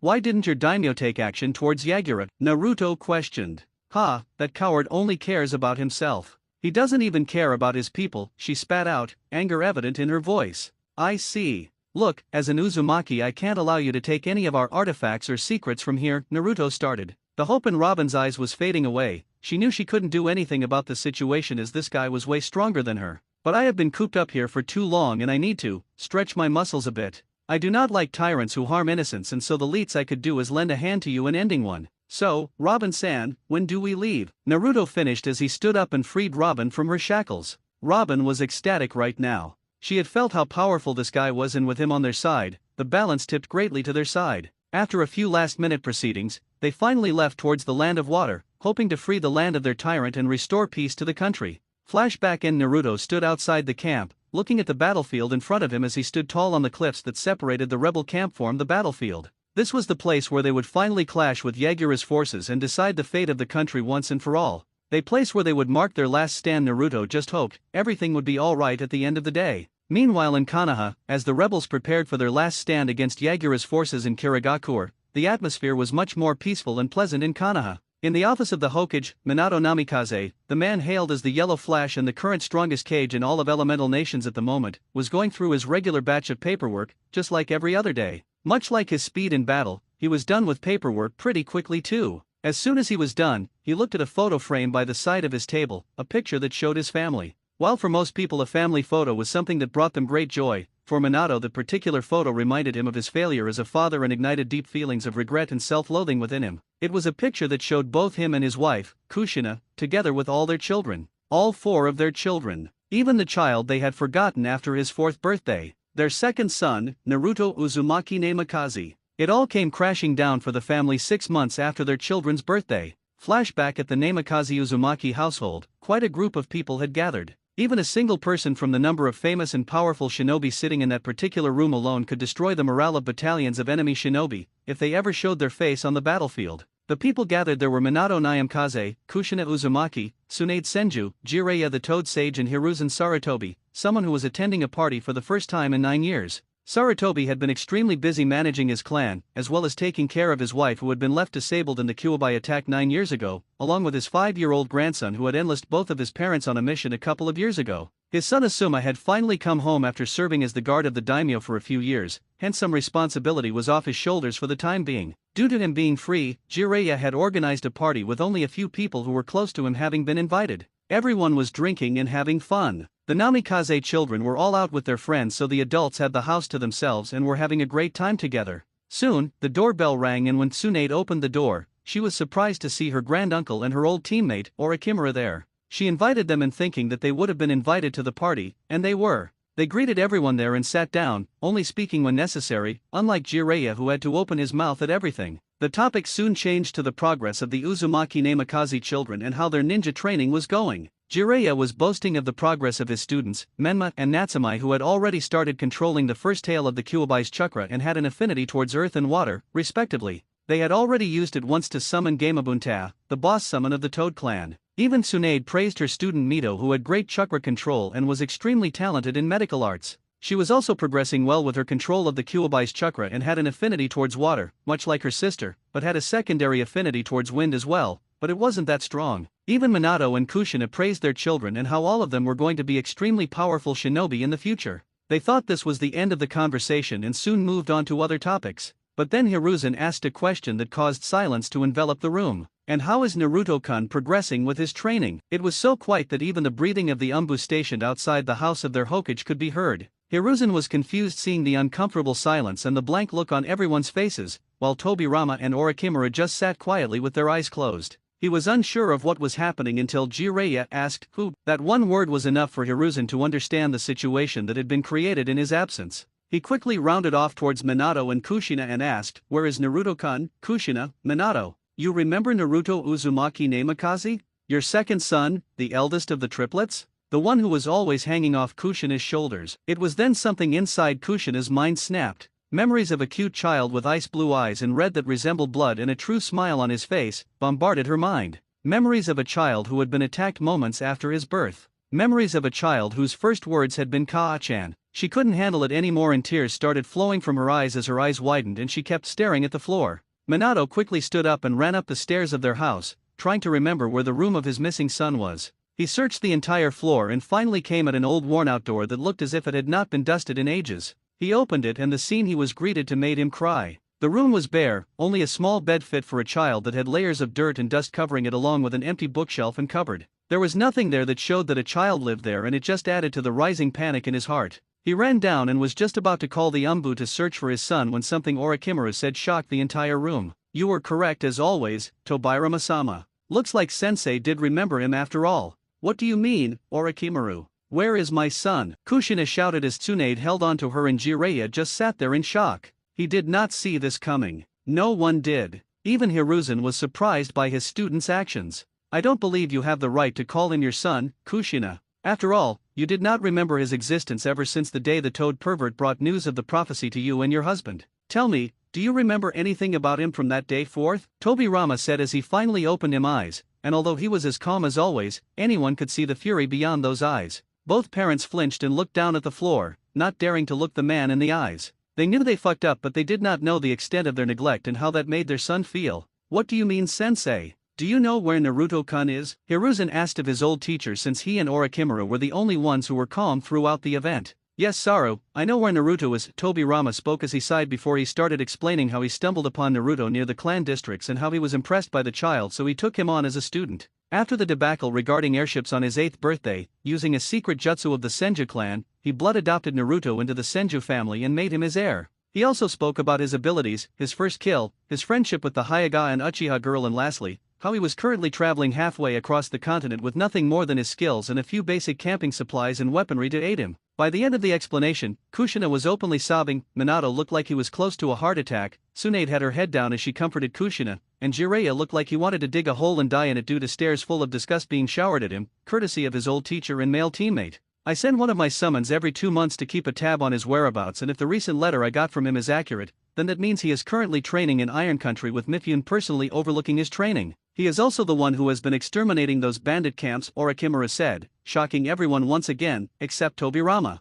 So, you see Kushina, what he does or where he is none of your concern since you disowned him from the family when you took his heirship away from him. He is now only an Uzumaki in name. He is a Senju now, and not just a Senju who is also the clan heir. So, advise you to not to trouble him, Tobirama said before he and Orochimaru left just as quietly as they had come. Even Sarutobi decided to leave and hoped that Naruto would return safely. And just like that, the family fell apart. Flashback ends later that night when the kids came back and were told of the events that took place earlier that day. Their reaction was not something Minato expected to hear. Menma and Natsumi just laughed and made fun of the loser of the family, while Mito acted completely indifferent towards the topic, not caring about her brother at all. If her parents and godparents did not care, why should she? When Minato's key pressure came bearing down on them, they understood that they should have kept their mouths shut. Minato very coldly told them to shut up and warned them that there shall be consequences should this happen ever again, and if he ever heard them talking about their brother like that again. Kushina had just locked herself in her room, sounds of sobbing could be heard all day as she would only do that and clutch to the last photo they had where all 6 of them were together, and that was when Naruto was 5 years old. She had lost her son due to a stupid prophecy and listening to that pervert, and now he was not even her son anymore. This was the first time she felt true despair. Even the events of the Nine Tails attack and her almost successful kidnapping by Kumo Shinobi did not compare to it. Life for the family had pretty much fallen apart at that point, with only Kushina and Minato's drive to be better parents keeping them together now. The siblings did not care about their other sibling and as such had no reaction towards his situation. Tsunade had been feeling pretty disappointed in herself and had gone back to drinking copious amounts of alcohol daily, causing Shizun to take up her place at the hospital. Training Mito was the only time she was somewhat sober, but anyone could see that she was not herself at that point. The amount of guilt she had been feeling when she realized that it was due to her that the poor child had to suffer was eating her alive. Jiraiya was down for a few days but was back to normal soon, rationalizing and justifying his actions as necessary for the greater good. He began training Menma and Natsumi harder than ever, but helping them in controlling just the Kyuubi's chakra wasn't going to cut it. But unfortunately, Jiraiya was a shitty teacher. Just when Minato had thought that things had started to calm down, Konoha was hit with another major blow. Elder Danzo and his Eni operatives had slaughtered a lot of the Uchiha force and had also stolen the Sharingan of some of them. This caused an uproar in the village as no one thought that an elder would exterminate a major clan of the village. The Uchiha clan were out for blood, and when other crimes of Danzo came out, such as selling sensitive intel about the village to the enemies, sabotaging missions, kidnapping orphans, desecrating graves of many notable shinobis etc., the village began doubting the ability of both the Sandaime and the Yondaime. They were deeply enraged when it was revealed that it was due to Danzo that Sakumo's mission failed and he committed suicide, causing the Third Shinobi War to go off, and the fact that he helped various villages in killing off members of the Senju clan when they were out on missions, just so he could sit his old wrinkly but down on the seat of the Hokage. Many Hunter Nin and Umbu squads were sent after the bastard and he was labeled an S-rank Nuke Nin. However, they all returned empty-handed. The village was under martial rule and no one was allowed in and out of the village. Minato had to offer a lot of explanations and work overtime a lot so that the village doesn't break out into a civil war and he doesn't lose his eat, or worse his head. However, this event was a major one in the life of one girl. Flashback every day for the past 2 years, Ai Hayasaka Hyuga and Kagaya Uchiha would get up every morning and go their secret training ground at the Senju clan compound and train with their teachers, Orochimaru and Shisui Uchiha, in the shinobi arts. Tobirama himself would supervise their training and point out a few methods to help them out. The 2 girls were living the dream of many shinobi. But they still were not happy. Firstly, their very dear friend had been gone for 2 years now and it just wasn't the same without him. Secondly, both of them were from clans that were known and valued for their visual prowess, their dojutsu. Something neither of them had awakened yet. At least in AI's case, they knew how to help her awaken her dojutsu, even though it would be a while before she will be able to. But for Kagaya, they did not understand why she was unable to awaken her Sharingan. With the amount of training she goes through, she should have easily awoken the first or even the second stage of the Sharingan. But in her mind, if her dojutsu hadn't unlocked yet, that means she isn't training enough. Hence, after pleading to Tobirama once again, she began training in the evening as well. This time it would only be her and Tobirama, with Shisui or Orochimaru joining them sometimes. Today was also no different than any other day. Tobirama was training her in controlling her wind chakra. She was progressing fairly well with her elemental manipulation training, so it wasn't that hard for her to learn basic C rank and low B rank ninjutsu for her elemental affinities, but her chakra capacity was becoming an obstacle. Shisui would be the one who would usually help her train her fire affinity, while mainly Orochimaru and Tobirama, to a lesser extent, helped her with her earth affinity. As she was practicing with Tobirama watching over her, the two were suddenly interrupted with the sound of someone coming and using the body flicker technique. When they turned around to see who it was, they were left shocked, not because of the identity of the person, but because of the condition he was in. It was Shisui, but the condition he was in surprised both of them. He was bleeding all over and had many cuts over his body that looked to have been made from wind ninjutsu and sword attacks. He was barely able to stand, and as soon as he stumbled, both Kagaya and Tobirama were at his side, holding him and laying him down gently.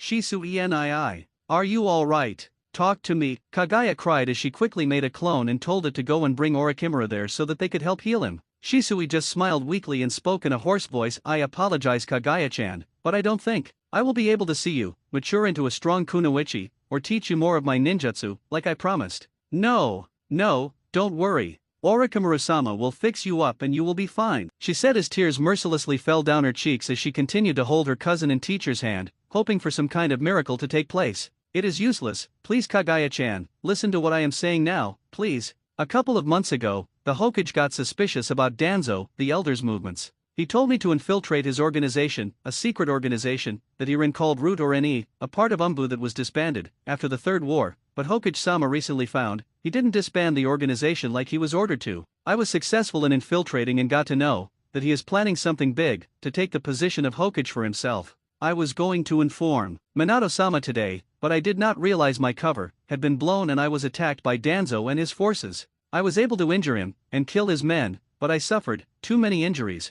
I don't think I'll make it, so please, take care of yourself, as well as the village, and live happily, Shisui said as his breathing turned more labored and he began coughing blood. Orochimaru arrived soon, and after diagnosing him, even he could only shake his head as the damage was too severe to allow anyone to successfully heal him. Kagaya could do nothing but sob harder as she clutched onto Shisui for what may be the last time. Shisui then turned towards Tobirama, who was deathly silent, but anyone could see the rage he was radiating as his chakra was raging violently. Danzo was his student after all, he could not help but be disappointed. Tobirama-sama, I trust you know what to do with these eyes once I pass away. Keep them for her, she will need them someday, Shisui said as his Sharingan changed and a more distinct, 4-point pinwheel pattern appeared in his eyes. This greatly surprised Tobirama. He of course knew the significance of these eyes, and he understood what Shisui meant as well. He knew what he meant when he said Kagaya would need them in the future, so he gave him a firm nod and promised the young lad that he would definitely honor his final wishes. He would never let him or his new student down, and vowed in his heart that he would never let her fall against the curse of hatred.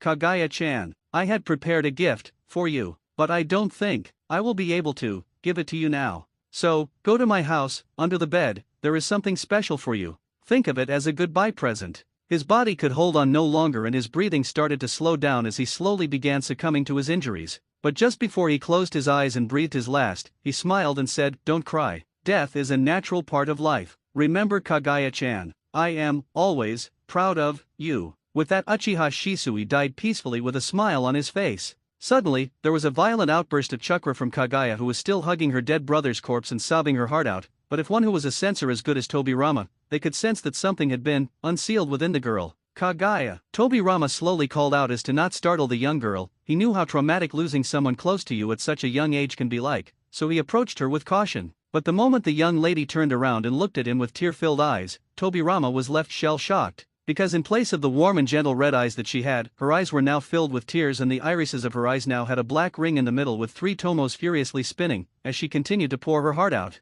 Tobirama gently hugged the child as she continued to get rid of her anguish before he felt her calm down, and he gently pressed a pressure point on her neck so that she could go to sleep. It had been a really tough day for her after all. That was the day Kagaya Uchiha had been reborn, as a true Uchiha. Flashback end later, while she was unconscious, Orochimaru and Tobirama scanned her body and tried to discern the reason why her Sharingan was activated so differently from the other members of her clan, as it took too long for her to activate it, and even then, when it did, it was a fully matured Sharingan and not the usual one of two Tomo stage. This stumped them and they were curious to find the reason. And they did. Apparently, for some reason, when Kaguya was in her mother's womb, her undeveloped body had somehow been nourished with the unique chakra that is necessary for the Uchihas to activate their Sharingan. Tobirama suspects it to be yin chakra. This caused her optic nerves to develop some sort of resistance to it, preventing her from activating her dojutsu, and changed her eye color to red as well. However, this caused the unique chakra that is produced in their body to accumulate over time until her emotions were naturally pushed over the edge due to the death of Shisui.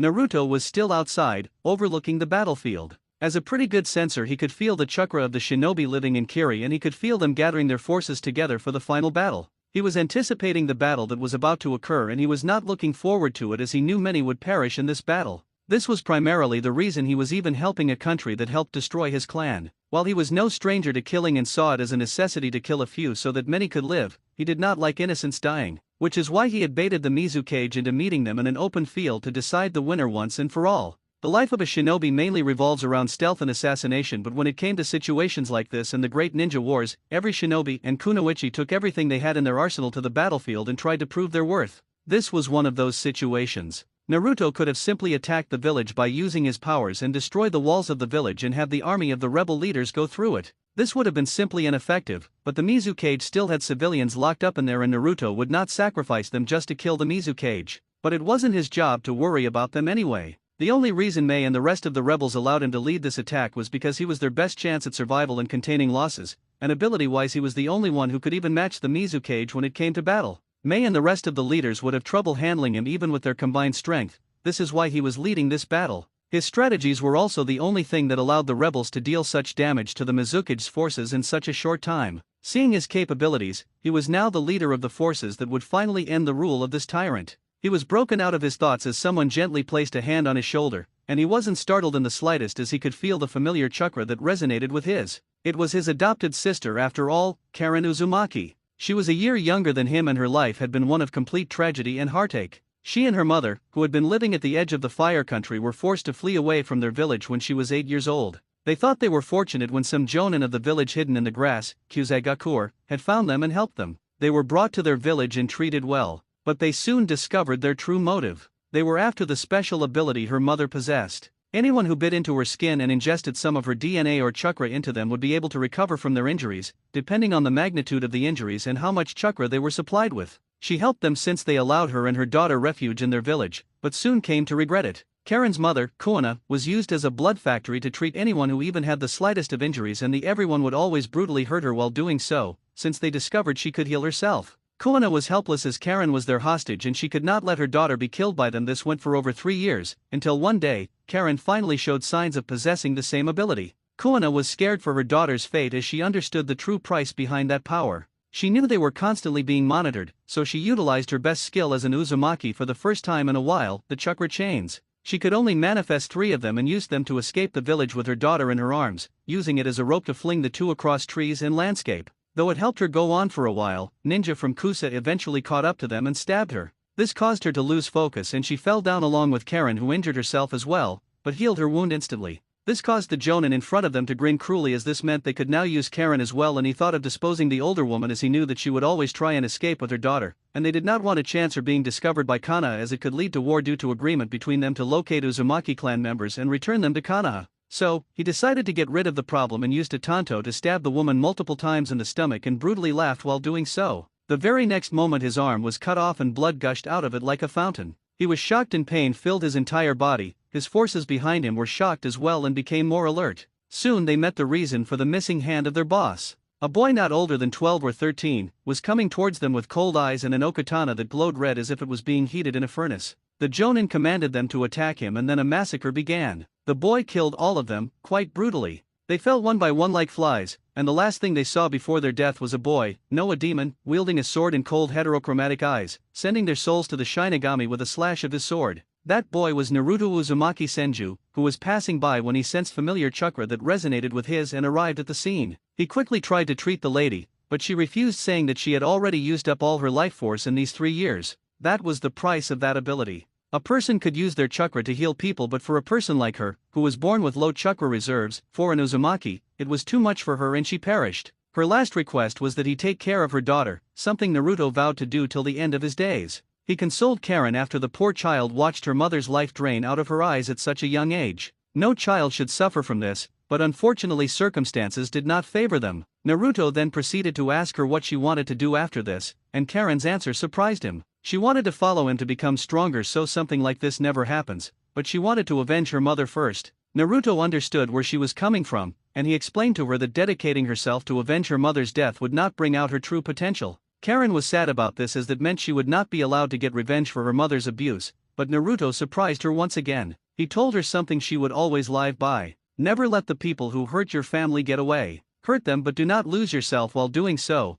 as it would mean that your mother's sacrifice was for nothing. Naruto wasn't going to let anyone who hurt his clan get away without paying the price. What followed next reached the ears of all the villages, even the great villages. In a single night, every single ninja in the Hidden Grass village, from Genin to Jonin along with their daimyo, small villages do not have cages, and his guards had been killed. The civilians also do not know anything that happened, as their memories had been wiped. The very knowledge of the shinobi and their arts had been erased from their minds. Naruto created a seal that erases the memoirs of a civilian, since their mind is unguarded by their chakra and could be easily altered. The seal would draw chakra from the civilian's body and the surrounding, and would keep going till they die. They were all shocked and sent the best of their scouts to get an idea of what happened, and all of them gave the same report when they returned. The civilians did not have anything to say, as if their memory had been wiped clean, since they did not possess any knowledge about shinobi, and only a few samurai and the likes were still alive. A new daimyo had been appointed, the cousin of the late daimyo that was killed, but a statue of a woman had been left at the end of the village, with the words, "Here lies a mother who sacrificed everything to protect her child. Long live Kuina Uzumaki, a true mother. She was hurt by these monsters and now she has been avenged. May she rest in peace. Beware our enemies, long live the Uzumaki. We did not disappear into the night. If you mess with us, we shall come for you." A very high-level ceiling barrier surrounded her grave and no one could get through it. If anyone tried, they would be electrocuted immediately. This shocked everyone for multiple reasons. First, an entire village of ninjas was annihilated for one woman, and secondly, the fact that the Uzumakis were back. This especially terrified Iwa and Kumo, as they were the ones responsible for their destruction along with Kiri, but they were the ones involved the most, unlike Kiri, who only sent 100 to 200 shinobi. This needed to be dealt with, but they did not have any leads to what happened. Even Konoha was stumped, Kushina being the most shocked, as this was the first time in so many years ever since the demise of Uzu that any news regarding had come through. She did not know what had exactly happened, but she would definitely find out, as she could not help but feel that her missing son was somehow related to this, but she prayed for his safety. Back to the present, Karen stood beside her older brother and guardian as she watched him drown in his thoughts. She knew that he did not like killing, but he would do it if it meant it was the only way, and right now, it was. "Nii-san, the forces have been organized. The leaders need to be assigned to each squad and tasks need to be distributed. Let's go, we have a battle to win," she told him as she watched him look at her with pride in her eyes. She had come a long way with his help, and she would forever be indebted to him. Naruto smiled lightly as he watched the fierce determination in the eyes of the girl he had saved and left with her to address the army of the rebels. It was time to end this. An hour later it was time. The forces of the rebel factions had gathered near the snowy mountains, and the leaders were also prepared to go out and give it their all, along with every single shinobi out there. In the distance, near the borders of the village, forces of Kiri shinobi could be seen gathering, led by masked men who served as leaders. These men belonged to the flow unit of Kirigakure. They served as the umbu of the village and had status just below that of the 7 swordsmen of the mist. They were not to be taken lightly. A short man could be seen standing above all of them, as he stood on the walls of the village and watched the battlefield like a hawk. This was Yagura Karatachi, the Yandane Mizukage and the Jinchuriki of the Sanbai. A man so brutal and vicious, he slaughtered half of his own people. Naruto had already called dibs on that fucker. He turned his head towards the other Uzumaki beside him and asked her, "Karen, how do you feel about them? Anyone worth saving?" The reason he asked this of her? Simple. As an Uzumaki, Karen was naturally good at sensing people. However, she also had a special ability called Mind's Eye of the Kagura, a special technique that allowed the user to enhance their senses exceptionally, allowing them to not only sense chakra at a great distance, but also sense the intent of the people. The more innocent the person, the purer and comforting their chakra felt. But people who had been swallowed by their darkness, their chakra seems malicious and borderline psychopathic. Naruto asked her to utilize this ability to ensure if anyone worth saving amidst the forces of the enemies. But to her surprise, Nii-sama, all of them have chakra as dark as the night. It feels as if they relished exterminating their fellow comrades who possessed a bloodline. None of them even feel human to me, Karen informed Naruto as sweat ran down her forehead. While this technique did not take a toll on her, the pressure from the malicious chakra and the killer intent she felt was making her feel sick. These people were truly not human. Naruto only nodded and steeled his resolve as he took in a breath to stabilize himself. This was going to be his first taste of war and he did not want to make a mistake and pay for it in between the battle. He turned around to address the army one final time. Everyone, this is it. The moment you all have fought for is here. Victory is only one battle away. Don't give up now. Even if their numbers overwhelm ours, we shall fight till our last breath, so give it your all. The morale of the rebel forces shot up and they started cheering as well. May and the others took their time addressing the army as well and informed them to be careful as their dream was about to come true and they wanted all of them to see it blossom with them. This was enough to get the army fired up. And moments later the battle began. Meanwhile in Konoha, in the Hokage's office in the Hidden Leaf Village, alongside the Hokage, the Yellow Flash, Minato Namikaze, dozens of other shinobi and kunoichi of the village were gathered as they had been summoned to lead a team of genins and have them experience the world of shinobi and how they were expected to work in this world, along with the harsh realities. They were just about to begin when the door opened and a guest walked in, surprising anyone as nobody expected him to take a genin team after what had happened the last time. He took a team of students to train. Minato, who was just as surprised as everyone else, spoke up. Orochimaru-san, are you also here for the genin team placements or is it something else? Orochimaru, still wearing his makeup, gave a snake-like smile to his friend's apprentice before saying, I am here to request a couple of individuals for my team as well, Hokage-sama. This surprised everyone greatly as Orochimaru had refused to take a team to train every time he was offered the chance to, after the death of his first team which included Tsunade's younger brother, Noeka Senju. He had only trained a couple of apprentices after that and yet he had never taken a team again. But right now, he was about to, for the first time in almost 30 years. This excited the other jonin as they wanted to know who had caught the eyes of the strongest of the legendary Sunin. So, I guess you can pick first since you did not put in an application before, but it is fine. So, who is it that you would like to choose, Orochimaru-san? Minato said with a visible smile on his face as he could relax a bit now. With one of the Sunin leading a team, the probability of students passing this year would definitely increase. Their chances of surviving in the field will increase as well. Minato-kun, I would like to request Kagaya Uchiha and Ai Hayasaka Hayaga for my team. Those two would suffice. This once again surprised everyone as they had heard about these two girls.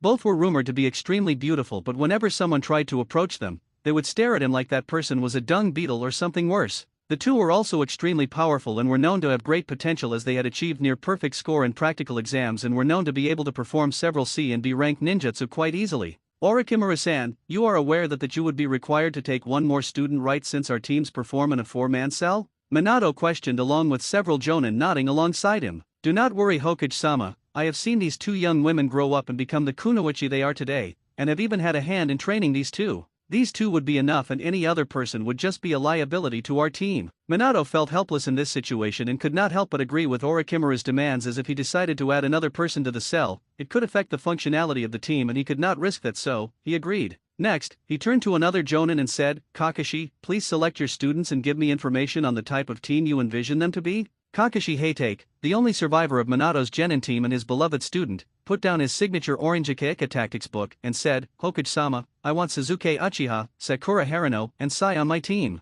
I can teach Suzuki how to utilize his Sharingan and help him adjust to it. Sakura, from what I know, is exceptionally smart and has good chakra control, so she could be a good medic. And as for Sai, he is skilled due to his time en route, and his skills would come in handy, considering I want to make this team a frontal assault/assassination team. He is definitely above genin level, but I believe working with this team would help him recover from his experience en route. As usual, Kakashi had given the perfect reasoning as well as selected the perfect candidates for the type of team he wants to make. Minato gave a small smile looking at his student with a proud look in his eyes as he looked at how far his student had come from being the arrogant bastard that not many people like to the man he is today, though he could hold off on his tardiness and perverted giggles a bit. A few other jonin went next and selected many civilian students, before it came down to Asuma, Kurane and Kushina Uzumaki. Yes, she had also decided to return to her duties as a kunoichi of Konoha and had decided to take a genin team as well. Asuma and Kurane chose an intelligence gathering and hunting/tracking team respectively, same as Kanon. Kushina came forward as it was finally her turn and with a serious attitude she said, Hokage-sama, I would like to request Menma, Natsumai and Mito Uzumaki Namikaze on my team, as I believe being a former Jinchuriki, I can help them control their chakra, and with my chakra chains I can also restrict them and keep them from going out of control.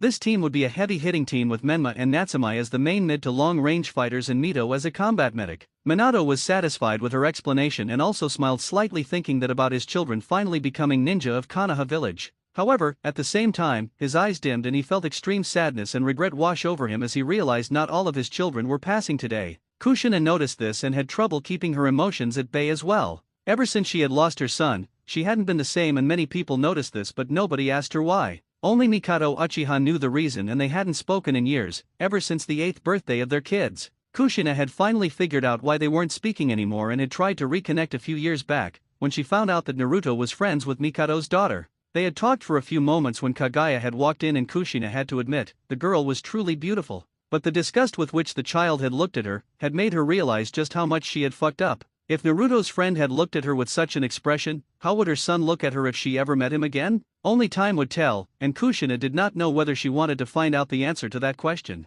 Back in the mist, the battle was raging like a wild storm. Countless corpses littered the ground as rivers of blood drenched the battlefield and stained it red. Screams of the people kept increasing each passing moment, and even after an hour, the war did not show signs of stopping. Although the mountain of bodies of the fallen kept rising, most of them were from the side of the Mizukige's forces. This was due to the fact that Karen had summoned her contracted animal clan to aid her in battle. She was one of the few who possessed the fabled summoning contracts that the Uzumaki had in their possession. Her summons, the Wolf Clan, were wreaking havoc on the battlefield, as the Mist Ninja did not have a counter to this move, and hence, they lost many of their men to the towering beasts that used their claws, fangs and swords to tear apart the enemy forces. The ninja of the mist were subdued easily, but they were not the problem. The first problem was the flow unit that was currently being handled by Ao and his forces, that included many elite ninja that belonged to the Hunter-Nin Corps that rebelled alongside him, and the leaders were also a part of that battle. While the Mizukage had numbers on his side, the rebels had experience as well as the power of bloodlines with them. This helped the forces a lot, as the flow unit was more suited towards assassinations and working in the shadows. Many of their abilities were related to sneaking around and finishing the fight in a moment. However, with a significant amount of sensor ninjas on Ao's side, this was proving to be a difficult task. While this was going on, Mei was currently engaged in a heated battle with her former commander and friend, the captain of the flow unit, Turtle or Hirata Mamakai. They were former teammates and attended the academy together as well, but when he tried to kill her after he cornered her with many of their unit members, she lost all trust and respect for him, though it still pained her that she had to fight and kill a comrade she had been through so much with. While all this was going on, Naruto stood face to face with the man responsible for the slaughter, the Yondaime Mizukage, Yagura Karatachi. He was a short man, with shaggy brownish-green hair and pink pupilless eyes, that showed no shred of remorse or guilt for the lives lost today. He had a scar going down his right cheek, which seemed to have been stitched up, though it was clear that it was caused due to a sword. He had rather long staff on his back that was riddled with uneven hooks and had a flower-shaped design at the end. Naruto felt nothing but disgust looking at the man who committed genocide and massacred his own people, from infants to the elderly.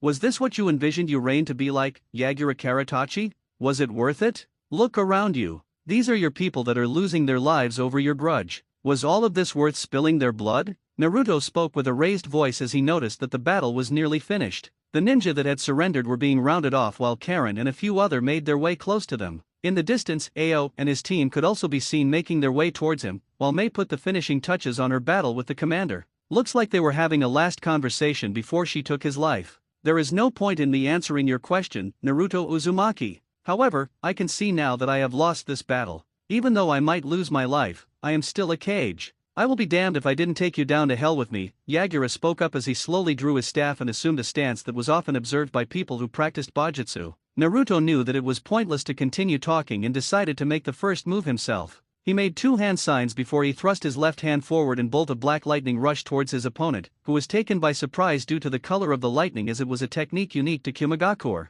Naruto did not actually need hand signs to use ninjutsu that belonged to elements making up his devil fruit abilities, but he did not show that, as it may cause quite a commotion. Even Tobirama used at least 5 to 6 hand signs just to not show his capability. Yagura watched as the attack drew near, and he did not have to guess what the result will be if it collided with him, so he quickly used his secret jutsu, the water mirror technique, which caused another Naruto to appear and use the same technique. Even though the attack was weaker and the lightning that appeared was blue in color, it did its job and weakened the attack greatly, before Yagura used wind cutter technique to completely nullify the streak of lightning racing towards him. After the brief exchange of power, the two certainly understood where they were at and what their opponent's level was. While Naruto had more quantity and highly dense chakra to rely on, Yagura had more experience and speed. This didn't surprise Naruto, as he knew that the man in front of him, even though he was short and very young compared to other Kage, he could easily give every one of them a run for their money. And the reason for that, he was using now the chakra of the tailed beast sealed inside of him. While Yagura could not utilize the full power of the Sanbai like how Killer Bee of Kumo could, he was still fairly adept in using it.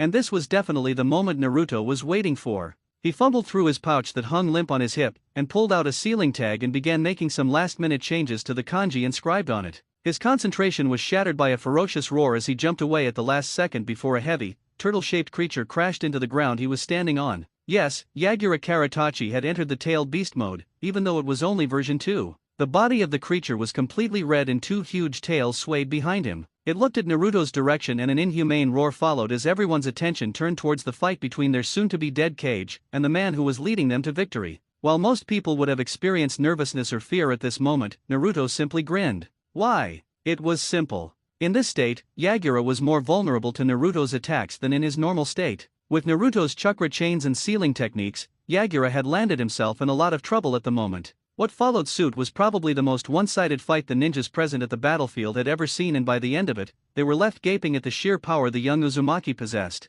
Without wasting a second, Naruto blitzed past the red beast, and began barraging it with multiple clones that unleashed a volley of elemental jutsus on the beast, and while it did not serve any damage to the monster, it served its purpose of halting the beast in place. But Yagura did not stay idle as he blasted an incomplete tailed beast bomb and blew the clones away. Its eyes caught a flicker of gold coming towards him, but he couldn't move out of the way fast enough and thus ended getting caught in a mass of golden chains, the chains made out of the special chakra of the Uzumaki clan. These chains were the same ones that had restrained the Kyuubi long enough for Hashirama to seal in his wife, Mito Uzumaki, and were also used by Kushina to hold back the Kyuubi while Minato sealed the beast and their children. However, these chains of Naruto were different. Because, if one paid close attention, it looked as if the red corrosive chakra that shrouded the Yondaime Mizu Kage was receding and disappearing into thin air. This shocked all the ninjas present, since it is a well-known fact that both a Kage and Baijuyu had massive chakra reserves. So, how was this possible? Simple. Naruto had also attached several sealing tags to his chains that were specifically designed by him to reduce the power of a Jinchuriki and also reduce the influence it corrupted chakra of the Baijuyu had on the Jinchuriki. Naruto did not stay idle during this time and quickly began bombarding the weakened Kage with a barrage of ninjutsu. He knew that after the transformation ended, Yagura would be momentarily weakened, and so, he took his chance. Soon, the Kage lay tired and defeated on the floor, moments away from passing away, and Naruto silently walked towards him. Naruto Uzumaki, I guess I will remember you in the afterlife. Thank you for freeing me from this curse. Yagura spoke with ragged breaths as he thanked Naruto after breaking off from what he recognized was a powerful illusion that had been cast on the poor man who was forced into taking the lives of his own people. Naruto didn't say anything but just offered a silent prayer to the Shinigami to carry on the man's soul to the afterlife where he could finally live in peace. He did not hear the members of the rebel army cheering, nor did he hear the thundering of the clouds as the heavens wept due to the bloody war that had taken place today. His only focus was on finding the man responsible for this and making him pay, something he vowed to do.